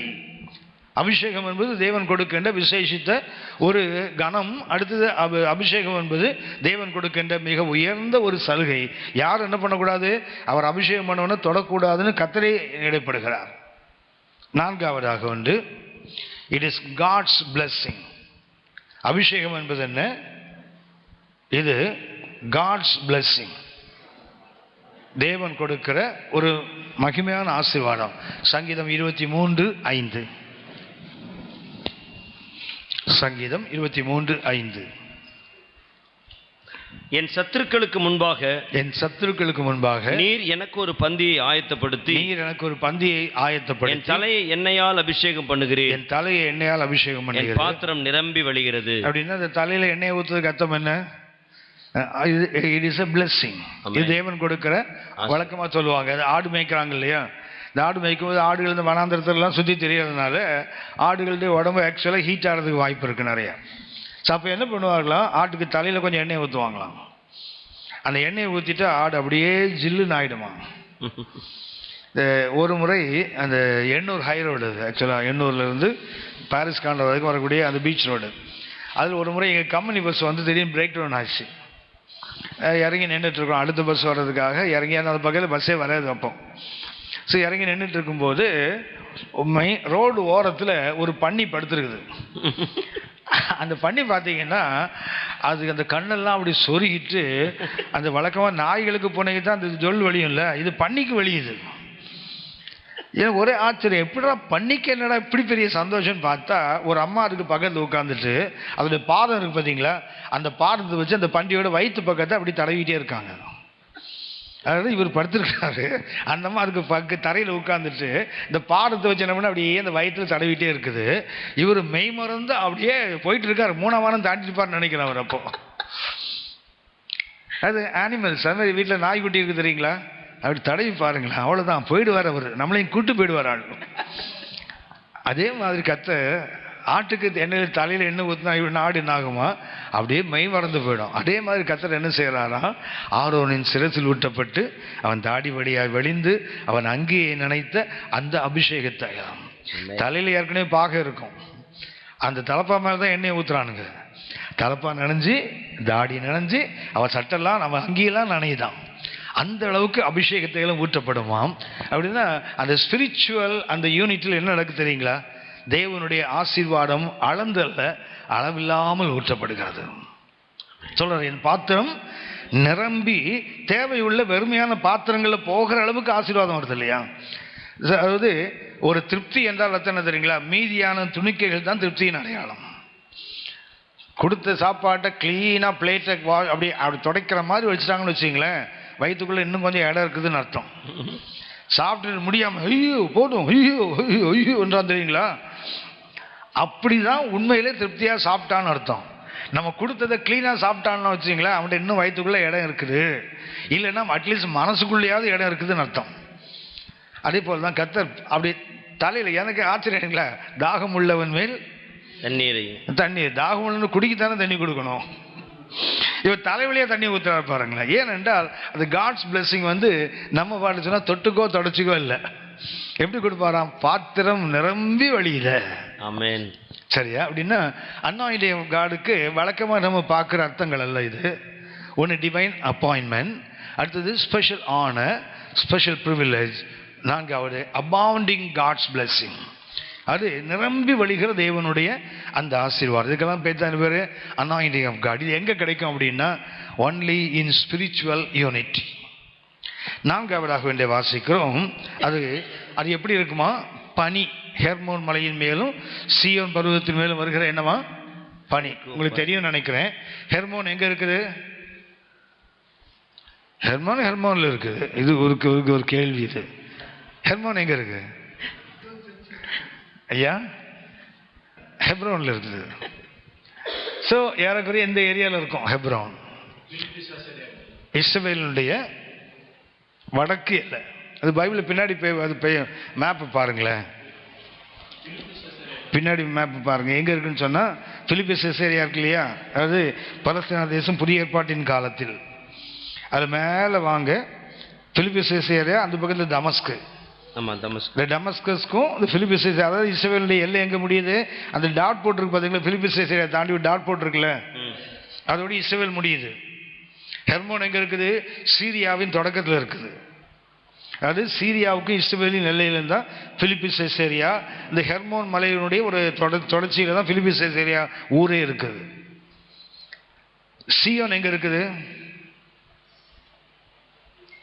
சீயோன் எங்கே இருக்குது, எருசலேமில் இருக்கு. சரியா? அந்த மோரியா மலை இருக்கு இல்லையா, அதில் ஒரு மலைக்கு பேர் சீயோன் மலை. எவ்வளவு தூரம் இருக்கு பாருங்களேன். ஹெர்மோன் எங்க இருக்குது? இங்க இருக்குது. அதாவது இப்படி இப்படி இருக்கும் அந்த மலை. இந்த பக்கம் போனா சீரியா. ஸோ இதோட என்னன்னா இஸ்ரவேலின் எல்லை முடியுது. இங்க இருக்குது எருசலேம், இங்கதான் சீயோன் பர்வதம் தான் சுத்தி இருக்குது. சரியா? அந்த பனியை பாருங்களேன், எவ்வளவு டிஸ்டன்ஸ் தாண்டி வருது பாருங்களேன். 3ஆம் வசனம் வாசிங்க. அது எர்மோன் மேலும் சீயோன் பர்வதங்கள் மேலும் இறங்கும் பனிக்கும் ஒப்பாயிருக்கு. என்னவோ கிட்ட கிட்ட இருக்க மாதிரி எழுதி பாருங்களேன். 100 மைலுக்கு மேல வித்தியாசம் இருக்கு ரெண்டுக்கும். இரண்டுக்கும் இடைவெளி எவ்வளவு? மோர் தென் 100 மைல்ஸ். அப்படின்னா அந்த அன்னாயிண்டிங் எப்படி சொல்றா தெரியுங்களா? அது இங்க இறங்கி இங்கிருந்து ரிஃப்ளெக்ட் ஆகி இங்க வருது பாருங்க. 100 மைல் இடைவெளியை தாண்டி அந்த தேவனுடைய அபிஷேகம் எப்படி இருக்குதான், அது ஹெர்மோன் மலையின் மேலும் சீயோன் பர்வதத்தின் மேலும் இறங்கி வருகிறதாம். நமக்கு பிளைண்டா படிச்சீங்கன்னா ரெண்டு கிட்ட கிட்ட இருக்கிற மாதிரி இருக்கும். இந்த மலையில விழுந்து பக்கத்து மலையில விழுந்த மாதிரி எழுதியிருக்குது. ஆனா தூரம் பார்த்தீங்கன்னா மோர் தென் 100 மைல்ஸ். அப்படி இது ஏறக்குறைய இஸ்ரவேலுடைய தெற்கு பகுதி, இஸ்ரவேல் வடக்கு பகுதிக்கு அந்த பக்கம் இருக்குது ஹெர்மோன், இது சீயோன் பர்வதம் எங்க இருக்குது. இவ்வளவு தூரத்தை தாண்டி வருதுன்னு சொல்ல போனா அங்கே இறங்குகிற பனி என்ன ஆகுது தெரியுங்களா? அப்படி ரிஃப்ளெக்ட் ஆகி இந்த தேசம் முழுவதையும் தாண்டி அப்படிங்க வருது பாருங்களேன். எப்படி இருக்குதா? இந்த பனிக்கு ஒப்பாக கர்த்தர் அந்த ஸ்பிரிச்சுவல் யூனிட்டியை பேசுகிறார். ஆவிக்குரிய ஏகத்தில் என்ன நடக்கும்? ஒரு உயர்ந்த பர்வதம் ஹெர்மோன், அதன் மேல விழுகிற அந்த பனி எங்க வருமா? அதாவது இஸ்ரவேலுடைய தேசம் முழுவதையும் தாண்டி வருது பாருங்களேன். இங்க இருந்து கலிலியாவை தாண்டி சமாரியாவை தாண்டி யூதேயாவுக்கு வருது பாருங்களேன். அப்படியான அந்த பனி என்பது சாதாரணமான விஷயம் இல்லை. இந்த பனி என்பதற்கு வேதத்தில் நான் 3 அர்த்தங்களை சுட்டி காட்டுகிறேன். ஒன்று, அப்ப 4வது என்ன? பனி, டியூ ஆஃப் காட், தேவனுடைய பனி. உலகத்தில் உள்ள பனி ஹெர்மோன்ல இருந்து சீயோனுக்கு வராது. ஹெர்மோன் மலையில பனி வந்து அங்கதான் இருக்கும், சீயோனுக்கு வராது. ஆனால் இந்த பனி என்ன? அங்கே இறங்கி இங்கே வருது பாருங்களேன், ரிஃப்ளெக்ட் ஆகி அந்த அளவுக்கு தாண்டி வருகிறது. 2 இடத்துல இறங்குற மாதிரில போட்டிருக்குங்க ஐயா. எர்மோன் மேலும் சீயோன் பர்வதங்கள் மேலும் இறங்கும் பனி 2 இடத்துல இறங்குற மாதிரி. 2 இடத்துல இறங்குறது இல்லை, ஆக்சுவலா இங்க இறங்கி இங்க வர்றது. அது இங்க இறங்குது ஹெர்மோன் மேலும், அடுத்தது எங்க வருது? சீயோன் மேலையும். எங்க பனி இருக்கும்னா ஹெர்மோன்ல தான் பனி இருக்கும், சீயோன்ல பனி இருக்காது. அப்படியே சின்ன சின்ன மலையா? சின்ன மலை, சின்ன குண்டுகள். எருசலேமை சுற்றி இருக்கிற 6 மலைகள்ல ஒரு மலை இது. சின்ன குண்டுகள். இதுக்கு மேல என்ன வராது? பனி வராது. இது உயர்ந்த மலை, ஆக இதுல பனி வரும். 2வது இது வந்து எக்ஸ்ட்ரீம்ல இருக்கு, வெளியே இடத்துல இருக்குது. இது குளிர் பகுதி. இது வந்து சாதாரண பாலைவனங்கள் அதிகம் இருக்கிற பகுதி. இது உங்களுக்கு தெரியும், சீரியா செழிப்பான பகுதி. உங்களுக்கு ஞாபகம் இருக்கும்னு நினைக்கிறேன். முகமது நபி அரேபியா இங்க இருக்குது. பயந்தவன் எதிரிகள் துரத்தும் போது பயந்து ஓடும்போது இப்படிதான் ஓடி இருக்கிறாரு. ஓடி இப்போ என்ன பண்ணாங்கன்னா, இந்த ஹெர்மோன் இருக்கு தெரியுங்களா? இந்த ஹெர்மோனுக்கு அந்த பக்கம் போனால் சீரியா, டமஸ்கஸ் இங்கே இருக்கு பாருங்க. அந்த மேப்ல பார்த்தீங்கன்னா பிலிப்பிஸ் சீரியா இங்கே இருக்கும், டமஸ்கு இங்கே இருக்கு பாருங்க. டமஸ்கு சீரியாவோட கேபிட்டல். அப்போ இந்த மலையை தாண்டி தான் அங்கே போகணும். இந்த மலையை தாண்டி அவர் ஏறி போகும்போது அந்த மலையின் மேலே நிற்கும் போது அங்கிருந்து சீரியா தெரியும், டமஸ்கஸ் தெரியும். அதை பார்த்தபோது முகமது நபி கேட்டாராம், இது வந்து என்ன ஊருன்னு கேட்டாராம். அது சொன்னாராம், இதுதான் சீரியாவுடைய தலைநகரம் தமஸ்கு. அவர் அப்படியே திருப்பி மறுபடியும் இப்படி வந்தாராம். கேட்டாங்களா, இங்கே இப்படி போனால் நம்ம எதிரிகள் நம்ம தாக்கிடுவாங்க, நம்ம அப்பாலாம் சொன்னாராம், போகக்கூடாது, ஏன்னா அது பாரடைஸ் ஆன் எர்த்னாராம். டமஸ்கஸ் எப்படி இருந்ததுதான்? பூமியில் உள்ள ஒரு பாரடைஸ் போல இருந்தது. அங்கிருந்து பார்த்தவன் சொன்னாரா, ஒரு மனுஷனுக்கு 2 தடவை பாரடைஸ் கிடைக்காது, ஒரு முறை தான் கிடைக்கும். அந்த ஆளுக்கு இவ்வளவு மூளை இருந்திருக்குது, நம்ம ஆளுக்கு மண்டையில் நிறைய இருக்கு சொல்லவனுக்கு இந்த மூளை இல்லை பாருங்களேன். இங்கேயே பரதீசை அனுபவிக்க விரும்புகிறான், அங்க போனா அதுக்கு மேல இப்படிதான் எதிர்பார்க்கிறான். ஒரு உலகத்து மனுஷனுக்கு அவ்வளவு பெரிய அறிவு இருந்திருக்குது, ஆனா ஆவிக்குரியவனுக்கு அந்த அறிவு இல்லை. இது மிக உயர்ந்த மலை பர்வதம். அதனால்தான் நாகமான் கோவத்தோடு போகும் சொல்லுவான் தெரியுங்களா, பாடா அந்த யோர்தான்லையா குளிக்க சொல்ற, யோர்தான் இங்க இருந்து இங்க வருது இல்லையா, இதுவா, இது சென்னையில ஓடுற கூவத்தோட மோசமா இருக்கு, இதுலயா நான் குளிப்பேன். எங்க ஊர்ல என்ன ஆப்னா பார்பார், அது இந்த ஹெர்மோனோட ஜீவ நதிகள். அது யோர்தான்ல அறுவடை நாட்கள்ல தான் தண்ணி புரண்டு வரும்னு போட்டிருக்குது. மற்ற நேரங்களில் காய்ந்துவே கிடைக்கும் யோர்தான். ஆனால் ஹெர்மோன் அப்படி இல்லை, ஜீவ நதிகள் உண்டாகின்ற ஒரு மலை.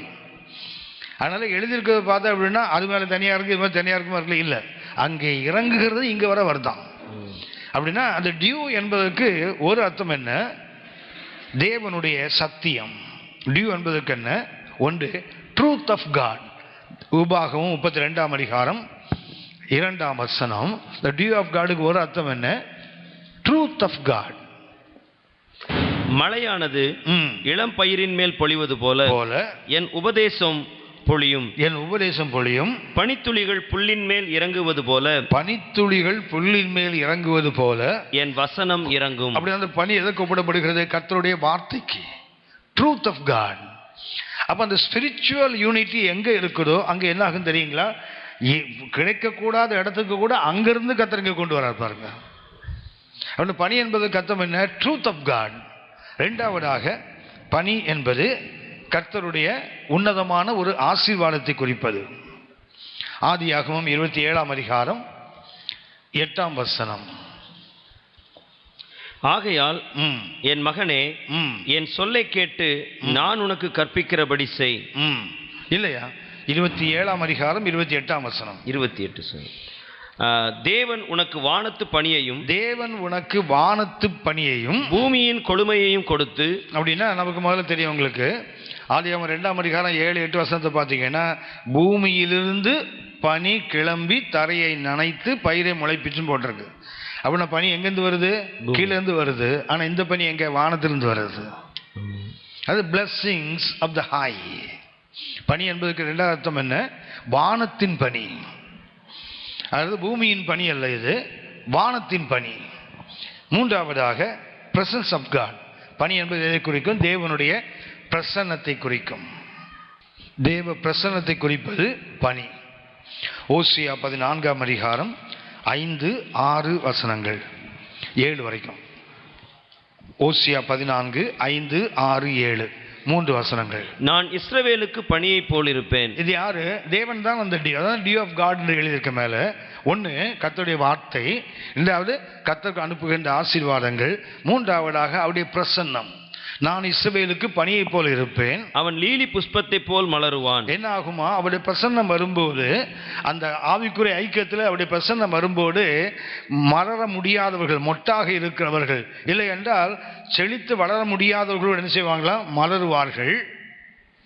லீபனோனை போல் வேரூன்றி நிற்பான். அடுத்தது என்ன? உறுதியான ஒரு ஆவிக்கு மலர்கின்ற ஒரு, அதாவது வாழ்க்கை. அடுத்தது வேரூன்றி நிற்கின்ற ஒரு வாழ்க்கை. அவன் கிளைகள் ஓங்கி படரும். அதுக்கு என்ன?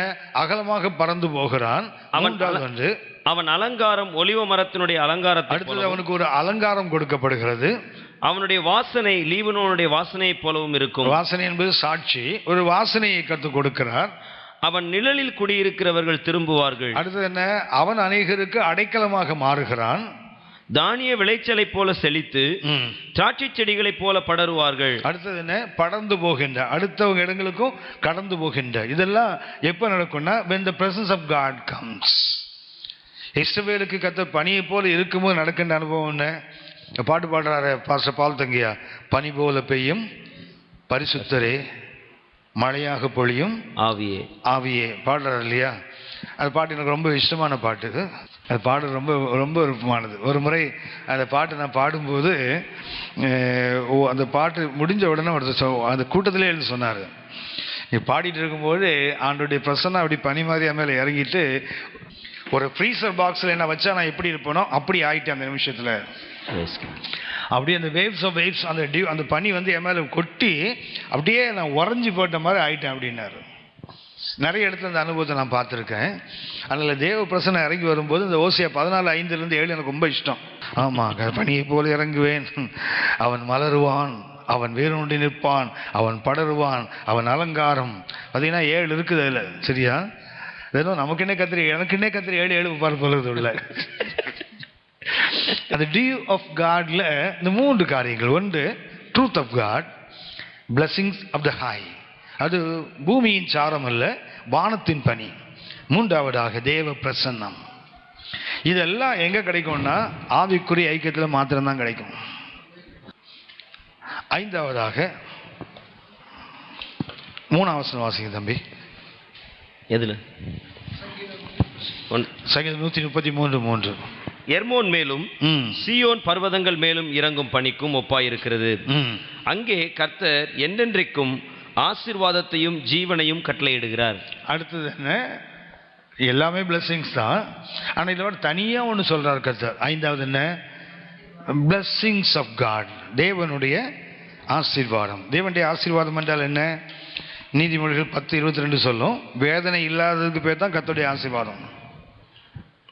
நீதிமொழிகள் 10:22 கர்த்தருடைய ஆசீர்வாதம் ஐஸ்வர்யத்தை அதில் என்ன செய்ய மாட்டாரு? வேதனையை கூட்டார். கர்த்தர் ஒரு காரை கொடுத்தாருன்னா என்ன ஆகும்? வேதனை இருக்கக்கூடாது. வேதனை இருக்கா இல்லையா? சும்மா போகிற சைக்கிளில் போகிற ஒரு கோடு போட்டு போயிடுவான் பாருங்க வண்டியில், வேதனையாக ஆகிடும் பாருங்களா. காருக்கு ஒன்றும் ஆக வேண்டாம், அந்த சைக்கிள் அந்த ஹேண்டில் பாரை வச்சு அந்த பெல்லை வச்சு எடுத்து போயிடுவான் பாருங்களேன். அதை பார்த்தோடனே மனசே போயிடும். புது காரு எவ்வளோ பாடுபட்டு கத்துட்டு வாங்கினேன், கோடு போட்டு போயிட்டானே. ஆமாம், மனசில் பெரிய கோடு விழுந்துடும். வண்டியில் கோடு, மனசில் பெரிய ரோடே விழுந்துடும். எப்போ பார்த்தாலும் என்ன பண்ணுவோம், எவனாவது அதுவரை நம்மளை கேட்பான் வர, என்னங்க புது வண்டியில் கோடு போட்டிருக்குமா. கவனிச்சுக்கள், தேவனுடைய ஆசீர்வாதம் கத்தம் என்ன? வலிகள் இல்லாத, அதாவது வேதனையற்ற ஆசீர்வாதம். அதுதான் தேவன் கொடுப்பது. அப்படின்னா மற்றதெல்லாம் தேவன் கொடுக்கிற நன்மைகள். நன்மையும் கிருபையும் என்னை தொடரும். That is goodness of God, not blessings of God. தேவனுடைய நன்மை வேறு, தேவனுடைய ஆசீர்வாதம் வேறு. தேவனுடைய நன்மை என்ன உண்டாகும்? இவ இருக்கும், நாளைக்கு போயிடும். சரி, இந்த பிளெஸிங்ஸ் ஆஃப் காட் போயிடுவோம். வேதனை இல்லாத முதல் ஆசீர்வாதம் என்ன? தேவன் நம்மை தெரிந்து கொண்டார் தெரியுங்களா? Election of God.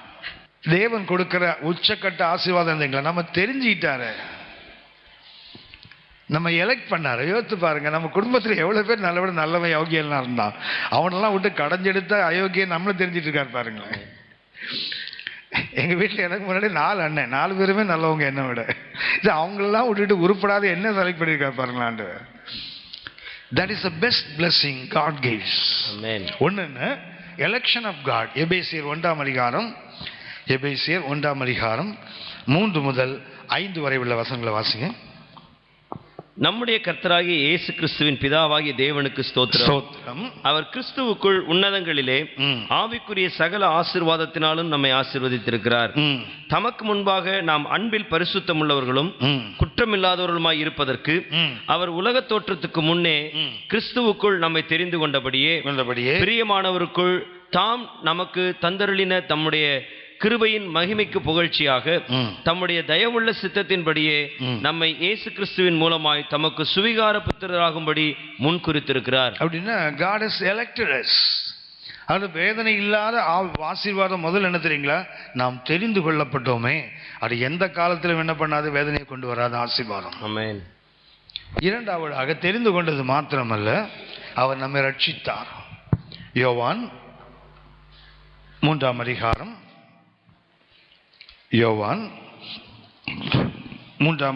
16ஆம் வசனம்.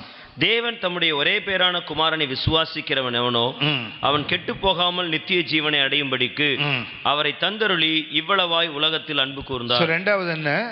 தேவன் கொடுத்த வேதனை இல்லாத ஆசீர்வாதம் என்ன? ரட்சிப்பு. குமாரனை கொடுத்து விட்டு அந்த இடத்துல என்னையும் நம்மையும் எடுத்துக்கிட்டார்ல, மீட்டு கொண்டாரு. சிலுவையில் அவரே மரணத்துக்கு ஒப்பு கொடுத்தார். உங்களுக்கு ஞாபகம் இருக்கும், யோசேப்பின் பிள்ளைகள் மனாசே எப்ராயிமே யாக்கோபு ஆசீர்வதிக்கும் போது கைகளை மாற்றி வைப்பான். அப்போ யோசேப் என்ன சொல்லுவார்? அப்படி இல்லை சொல்ல, இல்லைப்பா, நான் மனமறிந்து தான் இது செய்கிறேன், நான் அறியாமையினால செய்யலை, மனமறிந்து தான் செய்தேன். ஸோ சிலுவையில் அதான் நடந்தது. வலது கை யார் மேலே வந்திருக்கணும்? இயேசு மேலே வந்து சிலுவையிலேருந்து எடுத்துருக்கணும். இடதுகை என்ன பண்ணியிருக்கணும்? கோபம் வந்து மனுஷன்லாம் தூக்கி சிலுவையில் அடிச்சிருக்கணும். அதானே செய்யணும். ஆனால் கத்த கையை மாற்றிட்டார் பாருங்களேன்.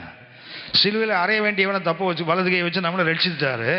ஆனால் சிலுவையிலிருந்து எடுக்கப்பட வேண்டிய இயேசுவை சிலுவையில் ஒப்பு கொடுத்துட்டார்ல.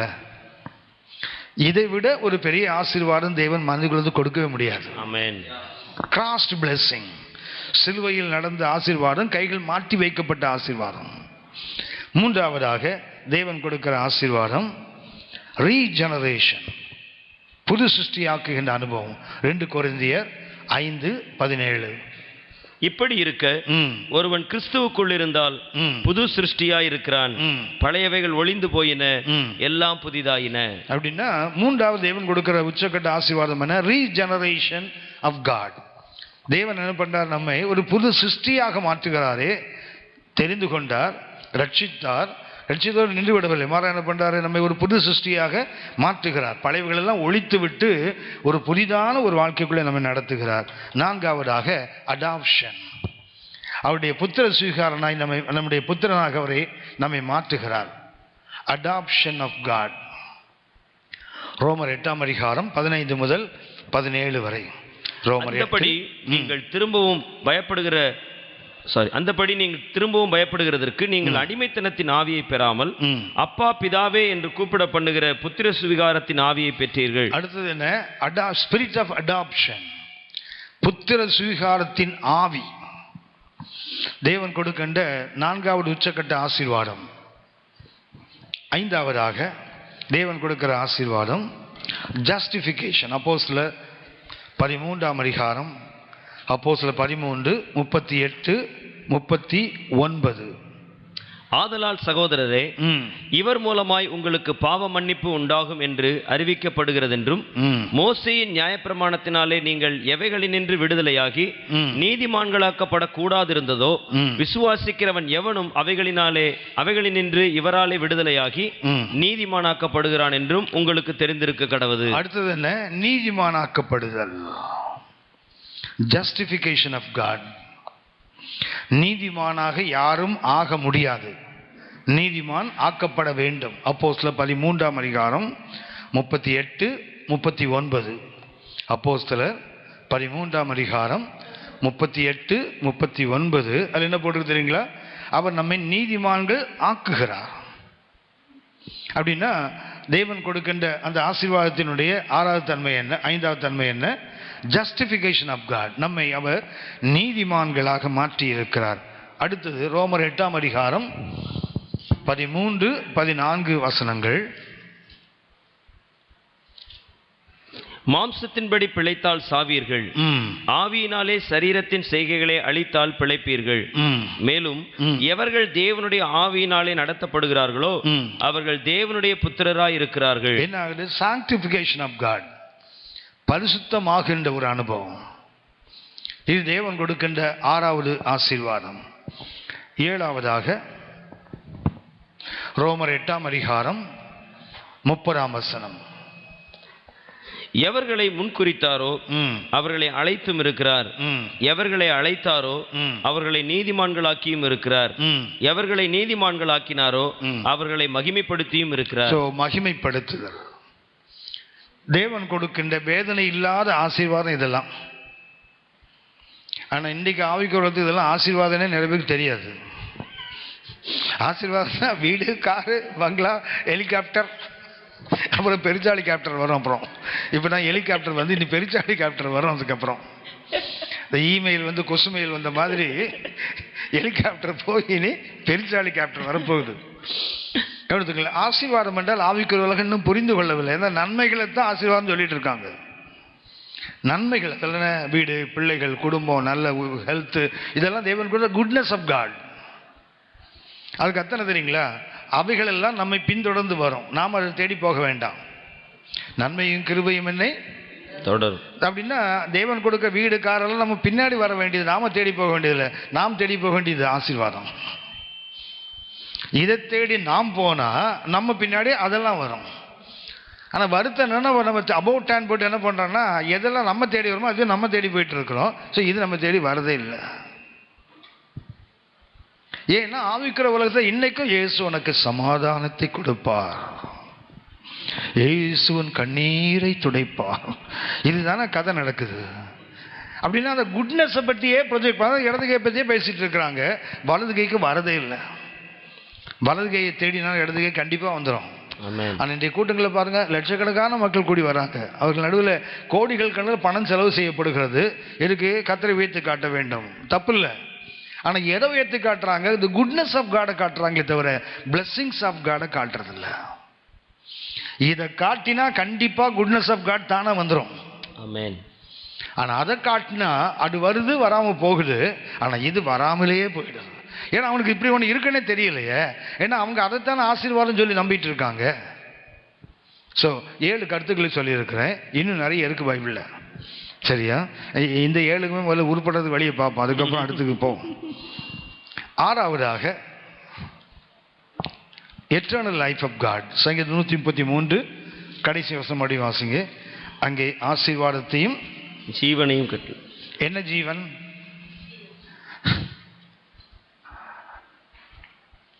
என்ன ஜீவன்?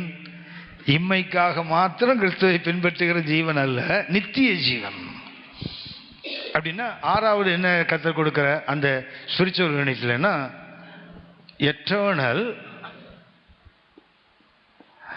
Life of God. தேவனுடைய அந்த நித்திய ஜீவனை கர்த்தர் அந்த ஸ்பிரிச்சுவல் யூனிட்ல வைக்கிறார். எப்படி வைக்கிறாராங்க? ஆசீர்வாதத்தையும் ஜீவனையும் என்றென்றைக்கும். அப்படின்னா it's eternal or it goes up to eternity. நித்தியம் வரைக்கும் போகக்கூடிய ஆறாவது ஆசீர்வாதம் என்ன? Eternal life of God. யோவான் 3:15 வாசிங்க. யோவான் 3:15. தன்னை விசுவாசிக்கிறவன் எவனோ அவன் கெட்டு போகாமல் நித்திய ஜீவனை அடையும்படிக்கு உயர்த்தப்பட வேண்டும். என்ன ஜீவனை பெற்றுக்கொள்ளணும்? இயேசு உயர்த்தப்பட்டதுக்கு ஒரே ஒரு நோக்கம் என்ன? அந்த எட்டர்னிட்டிக்குரியவர்களை பெற்றுக்கொள்ள வேண்டும் என்பதற்காக தான். ஆனா நாம் இன்னைக்கு அந்த சிலுவை எதுக்கு பயன்படுத்த விரும்புகிறோம்? இந்த earthly திங்ஸ்க்காக பயன்படுத்த விரும்புகிறோம். இது திரும்ப திரும்ப சபைக்கு சொல்லப்பட வேண்டிய ஒன்று. எட்டர்னிட்டியை தேர்ட்னா earthly திங்ஸ் தானா வரும். ஆமென். earthly திங்ஸ் நமக்கு வேண்டும். நமக்கு குடும்பம் இருக்கு, பிள்ளைகள் இருக்குது, நமக்கு உறவுகள் இருக்குது, நமக்கு கடமைகள் இருக்குது, ஊழியம் இருக்கு, எல்லாத்துக்குமே பணம் வேண்டும். ஆனால் அதுக்காக கர்த்தர் நம்ம அழைக்கல. அதை செய்தால் நான் எப்போதுமே நான் நம்புகிறேன், ஆதாமுக்கும் தேவனுக்கும் உள்ள உறவு சரியா இருந்திருந்தா ஊழியத்துக்கு வேலையே கிடையாது. ஊழியத்துக்கு வேலை இல்லைல்ல, இயேசு உலகத்துக்கு வர வேண்டிய அவசியம் இல்லைல்ல. தேவ உறவு மனிதன் ஒழுங்காக அவன் பார்த்துக்கோ, அந்த உன்னதத்தின் உறவோடு ஒழுங்காக இருந்திருந்தான்னா இந்த உலகத்தில் என்ன வராது? நான் சொல்லுவேன், 7 வார்த்தைகள் ஞாபகம் இருக்குதா? ஆதாம் விழுந்ததுனால வந்த 7 வார்த்தைகள். அது முன்னாடி இல்லையே. அவன் விழுந்ததுனால இதெல்லாம் வந்தது. சாபங்கள் வந்தது, வலிகள் வந்தது, வேதனைகள் வந்தது, முட்கள் வந்தது, வேர்வை வந்தது, கடின வலி. இதெல்லாம் எப்போ வந்ததுன்னு சொன்னால் அந்த ஃபெயிலியருக்கு அப்புறம் தானே. அப்படின்னா உன்னத உறவு சரியா இருந்திருந்தால் உலகத்தின் பிரச்சனைகள் தானா கடந்து போயிடும். ஆனால் நாம் என்ன பண்ணுறோம்? உலக துன்பங்களையும் பாடுகளையும் பார்த்து பார்த்து என்ன பண்ணுறோம்? அந்த எட்டர்னிட்டியை நாம் மறந்தே போயிட்டோம். ஏன்னா அந்த உலகம் அந்த அளவுக்கு ஆக்கிரமித்து கொண்டிருக்கிறது. அப்படின்னா அந்த எட்டர்னல் திங்ஸ் பற்றி சில சுட்டி காட்டுகிறேன். ஒன்று, எபிரேயர் 5ஆம் அதிகாரம் 9ஆம் வசனம் வாசிங்க. எபிரேயர் 5:9.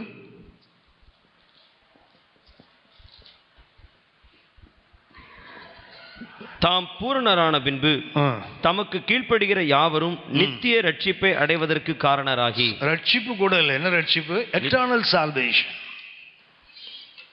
அப்படின்னா ரட்சிப்பு கூட அந்த உலகத்தோடு சபையோடு முடிஞ்சு போறதல்ல, அது நித்தியமானது. எட்டர்னல் சால்வேஷன், நித்திய ரட்சிப்பு. இயேசு கொடுக்க வரும்போது உலகத்தில் உள்ள பாதுகாப்பு, உலகத்தில் உள்ள சுகமாக்கப்படுதல், உலகத்தில் முழுமையாக்கப்படுதல் அல்ல. இயேசுடைய விருப்பம் தெரியுங்களா? நித்தியமான ரட்சிப்பை நாம் அடைய வேண்டும்.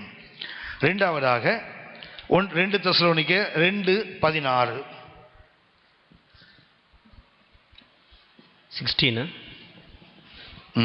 2:16. நம்முடைய கர்த்தராகிய இயேசு கிறிஸ்துவும் நம்மிடத்தில் அன்பு கூர்ந்து நித்திய ஆறுதலையும் நம்பிக்கையையும். எட்டர்னல் கம்ஃபர்ட், நித்திய ஆறுதல். தேவன் கொடுக்கிற ஆறுதல் தற்காலிகமானது இல்லை, எட்டர்னல் கம்ஃபர்ட். மூன்றாவதாக எபிரேயர் 9:15. எட்டர்னல் இன்ஹெரிட்டன்ஸ், சுதந்திரம். ஆகையால் முதலாம் உடன்படிக்கையின் காலத்திலே நடந்த அக்கிரமங்களை நிவர்த்தி செய்யும் பொருட்டு அவர் மரணம் அடைந்து அழைக்கப்பட்டவர்கள் வாக்குத்தத்தம் பண்ணப்பட்ட நித்திய சுதந்திரத்தை அடைந்து கொள்வதற்காக. நமக்கு சுதந்திரம் என்ன சுதந்திரம்? எட்டர்னல் இன்ஹெரிட்டன்ஸ், நித்திய சுதந்திரம். அடுத்தது எட்டர்னல் டுவெல்லிங். லூக்கா 16:9. லூக்கா 16ஆம் அதிகாரம் 9ஆம் வசனம். Eternal dwelling. நான் உங்களுக்கு சொல்லுகிறேன், நீங்கள் மாளும் போது உங்களை நித்தியமான வீடுகளிலே ஏற்றுக்கொள்வார் உண்டாகும். தேவன் நமக்கு வைத்திருப்பது இன்னைக்கு நமக்கு ஒரு தற்காலிகமான வீடு. ஆனால் பின்னாடி வரப்போது எட்டர்னல் டுவெல்லிங், நிரந்தரமான நிலையான ஒரு வீட்டை நமக்கு கர்த்தர் வைத்திருக்கிறார். அடுத்தது ஐந்தாவதாக ஏசாயா 60ஆம் அதிகாரம் 19-20 வசனங்களை பார்த்தீங்கன்னா எட்டர்னல் லைட், நித்திய வெளிச்சம். ஏசாயா 60ஆம் அதிகாரம் 19-20 வசனங்கள். இனி சூரியன் உனக்கு பகலிலே வெளிச்சமாயிராமலும், சந்திரன் தன் வெளிச்சத்தால் உன்னை பிரகாசியாமலும், கர்த்தரே உனக்கு நித்திய வெளிச்சமும் உன் தேவனே உனக்கு மகிமையுமாயிருப்பார். இதுவும் 2013 வாக்குத்தத்தம். Praise the Lord. ஆமென். என்ன வெளிச்சம்? நித்திய வெளிச்சம். ஃப்ளட் லைட் வெளிச்சம்லாம் இல்ல, இது தேவனே வெளிச்சம், எட்டர்னல். ஆமென். 20ஆம் வசனத்தை வாசிங்க. 20. உன் சூரியன் இனி அஸ்தமிப்பதில்லை, உன் சந்திரன் மறைவதும் இல்லை. ஏன்னா அந்த ரெண்டுக்கும் வேலையே கிடையாது. ரெண்டுக்கும் வேலை இருந்தா தானே அது மறையும் வந்துட்டு இருக்கும், வேலை இல்ல. கர்த்தரே உனக்கு நித்திய வெளிச்சமாயிருப்பார், உன் துக்க நாட்கள் முடிந்து போகும். துக்க நாட்கள் அப்படின்னா அந்த எட்டர்னல் லைட்டை கர்த்தர் நமக்கு, அப்ப எட்டர்னல் லைஃப்ல உள்ள தன்மைகள் இதெல்லாம். அடுத்தது ஏசாயா 51:11. ஏசாயா 51:11. அப்படியே கர்த்தரால் மீட்கப்பட்டவர்கள் ஆனந்த களிப்புடன் பாடி சீயோனுக்கு திரும்பி வருவார்கள். நித்திய மகிழ்ச்சி அவர்கள் தலையின் மேல் இருக்கும். என்ன மகிழ்ச்சி இது? Eternal Joy. Not even happiness, Joy, eternal Joy. ஏழாவதாக தேவன் கொடுக்கின்ற நித்தியமான ஒன்று எட்டர்னல் க்ளோரி. Eternal glory. 1 பேதுரு 5ஆம் அதிகாரம் 10ஆம் வசனம். 1 பேதுரு 5ஆம் அதிகாரம் 10ஆம் வசனம். கிறிஸ்து இயேசுவுக்குள் நம்மை தமது நித்திய மகிமைக்கு அழைத்தவராயிருக்கிற சகல கிருபையும் பொருந்திய தேவன் தாமே கர்த்தர் நம்மை அழைத்தது அதுக்கு நித்திய மகிமைக்காக, உலக மகிமைக்காக, அழிந்து போகிற மகிமைக்காக அல்ல, ஃபார் எட்டர்னல் க்ளோரி. அப்படியானால் அந்த ஸ்பிரிச்சுவல், அந்த யூனிட்டியில் எவ்வளவு மகத்துவங்களை கர்த்தர் வச்சிருக்கா பாருங்க. ஒரே 3 வசனம் தான். அதுக்குள்ள போய் பார்த்தீங்கன்னா ஆபிரகாமுடைய வாழ்க்கையில் ஜேர்னி ஆஃப் லோன்லினஸ். தனியாக நடக்கிறார் ஆபிரகாம். ஏன்பா நடக்கிற? சாரா தான் ரொம்ப எனக்கு எல்லாமே நினச்சிட்டு இருந்தேன், அந்த சாரா பாட்டி போயிடுச்சு, அவ்வளோதான். இப்போ என்ன ஆயிட்டு? தனியாக இருக்கிறேன்ல. ஆனால் கவனித்துக் கொள்ளுங்கள், தேவனுடைய ஐக்கியத்தில் இருக்கிற கர்த்தருடைய பிள்ளைகள் என்றைக்கும் தனியாக இருக்க முடியாது. ஏன்னா தேவன் நம்ம என்ன செய்ய மாட்டார்? தனிமையாக இருக்க நம்மை அனுமதிக்க மாட்டார், விட மாட்டார். பார்த்துருக்கீங்களா? திருமணம் ஆகாமலே தனியாக இருக்கிறவங்களுக்கு they are used to it, பழகிருப்பாங்க. திருமணமாகி 40 வருஷம் 50 வருஷம் ஒன்றா வாழ்ந்துட்டு அதுக்கப்புறம் திடீர்னு 2 பேரில் யாராவது ஒரு இறந்தாங்கன்னு வச்சுங்களேன், அந்த இறந்த பிறகு உங்களுக்கு தெரியும் இவங்க உண்மையிலே வாழும்போது அன்பாக எப்போ தெரியுங்களா? 3 மாதம் இது போய் சேர்ந்துடும். அடுத்தது பார்த்துருக்கீங்களா? அடுத்து போய் சேரலைன்னா வாழும்போது எப்படா இவன் செத்து தொலைப்பான எதிர்பார்த்துட்டு இருந்துன்னு அர்த்தம். அப்பாடு அப்பாடா ஒளிஞ்சான்டா பாவி, நிம்மதியாக இருக்கிறேன்னு அர்த்தம் என்ன தெரியுங்களா? அவன் செத்து இருந்ததை விட போனதே நல்லதுன்னு அர்த்தம். பொறுப்புகள் கடமைகள் இருக்கிறதெல்லாம் நிறைய பேர் இருக்காங்க. கடவுள் இருந்து கூட சில பிள்ளை பார்த்தீங்கன்னா வாலிபத்திலேயே விதவையானவங்களாம் இருக்காங்க. ஆனால் பிள்ளைகளுக்காக என்ன பண்ணுறாங்க? தங்களை வருத்தி வாழ்ந்து கொண்டிருக்கிறவங்க இருக்காங்க. அது வேற, நான் அவங்கள சொல்லலை. ஆனால் பொதுவாக பாருங்க, வயசான காலத்தில் 2 பேரும் ஒன்றாவே போவாங்க வருவாங்க. பார்த்துருக்கீங்களா? திருமணமான புதிதில் அவர் ரோட்டில் நடக்கும்போது அவர் கையை தொட்ட வச்சு, ஏயா கையை பிடிக்கிற, உனக்கு விவசாயம் இல்லைன்னு திட்டின பொம்பளை 65 வயசு ஆகிட்டு என்ன பண்ணுது? என்னங்க கையை பிடிச்சிக்கிங்க, எனக்கு கீழே விழுந்து தொலைச்சிடும்ல. இப்போ வாக்கிங் ஸ்டிக் மாதிரி கையை தோல் மேலே கை வச்சுது, நடக்குது இல்லை? பார்த்துருக்கீங்களா? இப்படி பார்ப்பாங்க. சூப்பர் மக்களை பார்த்து 2 பேரும் பார்ப்பீங்க, சபையில் பார்த்தா 2 பேரும் பார்ப்பீங்க, எங்கே டீ கடையில் பார்த்தா 2 ஒன்றா டீ குடிக்கும். ஆனால் அதில் ஒன்று பொட்டுன்னு மண்டையை போட்டுன்னு வச்சிங்களேன், அடுத்தது உடனே போய் சேர்ந்துடும். ஆனால் இந்த ஆபிரகாமை பார்த்தீங்கன்னா சாரா பாட்டி செத்த போது எத்தனை வயசு? 127. அது சாரால தான் கேட்கணும். 127. சாரால் 127னா ஆபிரகாமுக்கு எத்தனை வயசு? 137. 10 வயசு வித்தியாசம். ஆபிரகாம் செத்தது எப்போ? 175. அப்போ பெருசு எத்தனை வருஷம் அதுக்கப்புறம் உயிரோடு இருந்திருக்குது? 38 வருஷம். 38 வருஷம். அப்படின்னா அவன் செத்து தொலைச்சதே நல்லது நினைச்சிருந்தார் போல மனுஷன். சாரா போன என்ன, ஒரு ஆகாரம் இல்லாமலா போய்விடுவாள்? ஒரு ஆகாரம் இல்லை, ஒரு கேத்தூராள் இல்லாமலா போய்விடுவாள்? ஆனால் ஆபிரகாம் அப்படி எண்ணி இருக்க மாட்டார். ஏன்னா பைபிளில் போட்டிருக்கு, வந்து புலம்பி அழுதான் போட்டிருக்கு பாருங்களேன். ஆபிரகாம் வந்து என்ன பண்ணாரா, புலம்பி அழுதான் போட்டிருக்கு. ஒரு விசுவாசிகளின் தந்தை கூட இருந்த ஒரு பெண் மரித்து போன போது அவனால் எத்தனை பேர் இருக்கலாம், ஆனால் சாராள் இடத்தை யாருமே பிடிக்க முடியாது இல்லையா. கேத்துராள் பின்னாடி, ஆகாரம் பின்னாடி வந்தவங்க தானே. ஆனால் சாராள் அப்படி இல்லை, பிறந்த போதே அவன் வீட்டில் பிறந்து வளர்ந்தவல்ல. 127 ஆண்டுகளும் ஒன்றாவே வாழ்ந்துருக்காங்களே. நான் அடிக்கடி சொல்லி நினைப்பேன், ஒரு கணவன் மனைவினா கூட வேறு வேறு இடத்துல பிறந்து அப்புறம் ஒன்றா இணைஞ்சிருப்பாங்க, ஒரு 25 வயசு 30 வயசுல இணைஞ்சிருப்பாங்க. ஆனால் சாராள் ஆபிரகாம் அப்படி இல்லை. ஆபிரகாம் 10 வயசு இருக்கும் போதே சாராள் வீட்டில் பிறந்திருப்பாள். ஸோ அதுலேருந்தே அவளுக்கு தெரிந்தவள் தான். பழக்கம் தங்கையாக இருந்தால் அதுக்கப்புறம் மனைவியாக மாறினாள். 127 ஆண்டுகள் ஒன்றா இருக்காங்க இல்லையா. அந்த பிரிவு வந்து எப்படி பார்த்தாலும் யோசித்து பாருங்களேன். இந்த சென்ட்ரல் ஸ்டேஷனில் போய் எவனையா முதல்ல டெல்லிக்கு அனுப்புறதுக்கு ட்ரெயினில் ஏற்றி விட்டீங்கன்னு வச்சுங்களேன், அவன் ஏற்றி பார்த்தீங்களா, அது போயிட்டு வரட்டுமா, போயிட்டு வாங்க, போயிட்டு வரட்டுமா, போயிட்டு வரட்டுமே ஒப்பாரி வச்சுருப்பாருங்களா. என்ன டாட்டா டாட்டான்னு அழுறான்ல, ஏன்டா 800 போகிறதுக்குள்ளே 3 தடவை SMS பண்ணிட்டுவாங்க அதில் ஃபோனில். அதுக்குள்ளே செல்ஃபோனில் பேசிடுவான். எங்கே இப்போ தான் நான் வந்து பேச்சின் போய் தாண்டி கொண்டு இருக்கிறேன் ஆளுங்க. ஆனால் அதுக்குள்ளேயே ஒப்பாரி வைக்க தோணுதில்லை. சின்ன பிரிவு அதுக்கே அழுறாங்களே. நிரந்தரமாக இத்தனை வருஷம் எனக்கு 38 ஆண்டுகள் அப்புறம் ஆபிரகாம் வாழ்ந்தாலும் அந்த தனிமையின் பயணம்தான். சாராள் எடுத்து வேற யாருமே, ஏன்னா ஆபிரகாம ஆண்டவன் கூப்பிட்ட ஒரே ஆளு சாராள் தான். கடவுளேன்னு கூப்பிட்டாள், அவன் எப்படி அவனுக்கு நன்றி இல்லாதவனா இருக்க முடியும். ஆனால் நமக்கு ஒரு மகிமை, கர்த்தர் நமக்கு ஒரு ஆவிக்குரிய ஐக்கியத்தை கொடுத்திருக்கிறார். ஆமென். இதுக்குள்ள வந்தால் கர்த்தர் 6 மகத்துவங்களை அதில் செய்கிறார். இந்த 6ம் இன்னைக்கு உங்களுக்கு எனக்கும் கர்த்தர் கொடுக்கிற வாக்குறுதிகள். ஒன்று குட்னஸ் ஆஃப் காட், அடுத்தது பிளஷர் ஆஃப் காட், மூன்றாவது அனாயிண்டிங் ஆஃப் காட், நான்காவது டியூ ஆஃப் காட், ஐந்தாவது பிளஸிங் ஆஃப் காட், ஆறாவது எட்டர்னல் லைஃப் ஆஃப் காட். இந்த 6ம் ஐக்கியத்தை தவிர வேற எங்கேயும் கிடைக்காது. தேவனோடு ஐக்கியம் உள்ள தேவ பிள்ளைகளோடு நமக்கு ஐக்கியம் இருந்தால் மாத்திரம்தான் இந்த 6ம் ப்ராமிஸ் பண்றார் கர்த்தர். எப்படி எட்டர்னலா, அது ஒரு குறிப்பிட்ட ஒரு காலத்துக்குள்ள நிரந்தரமாக நித்தியமாக கொடுக்கிறார். நாம் ஜெபிப்போம்.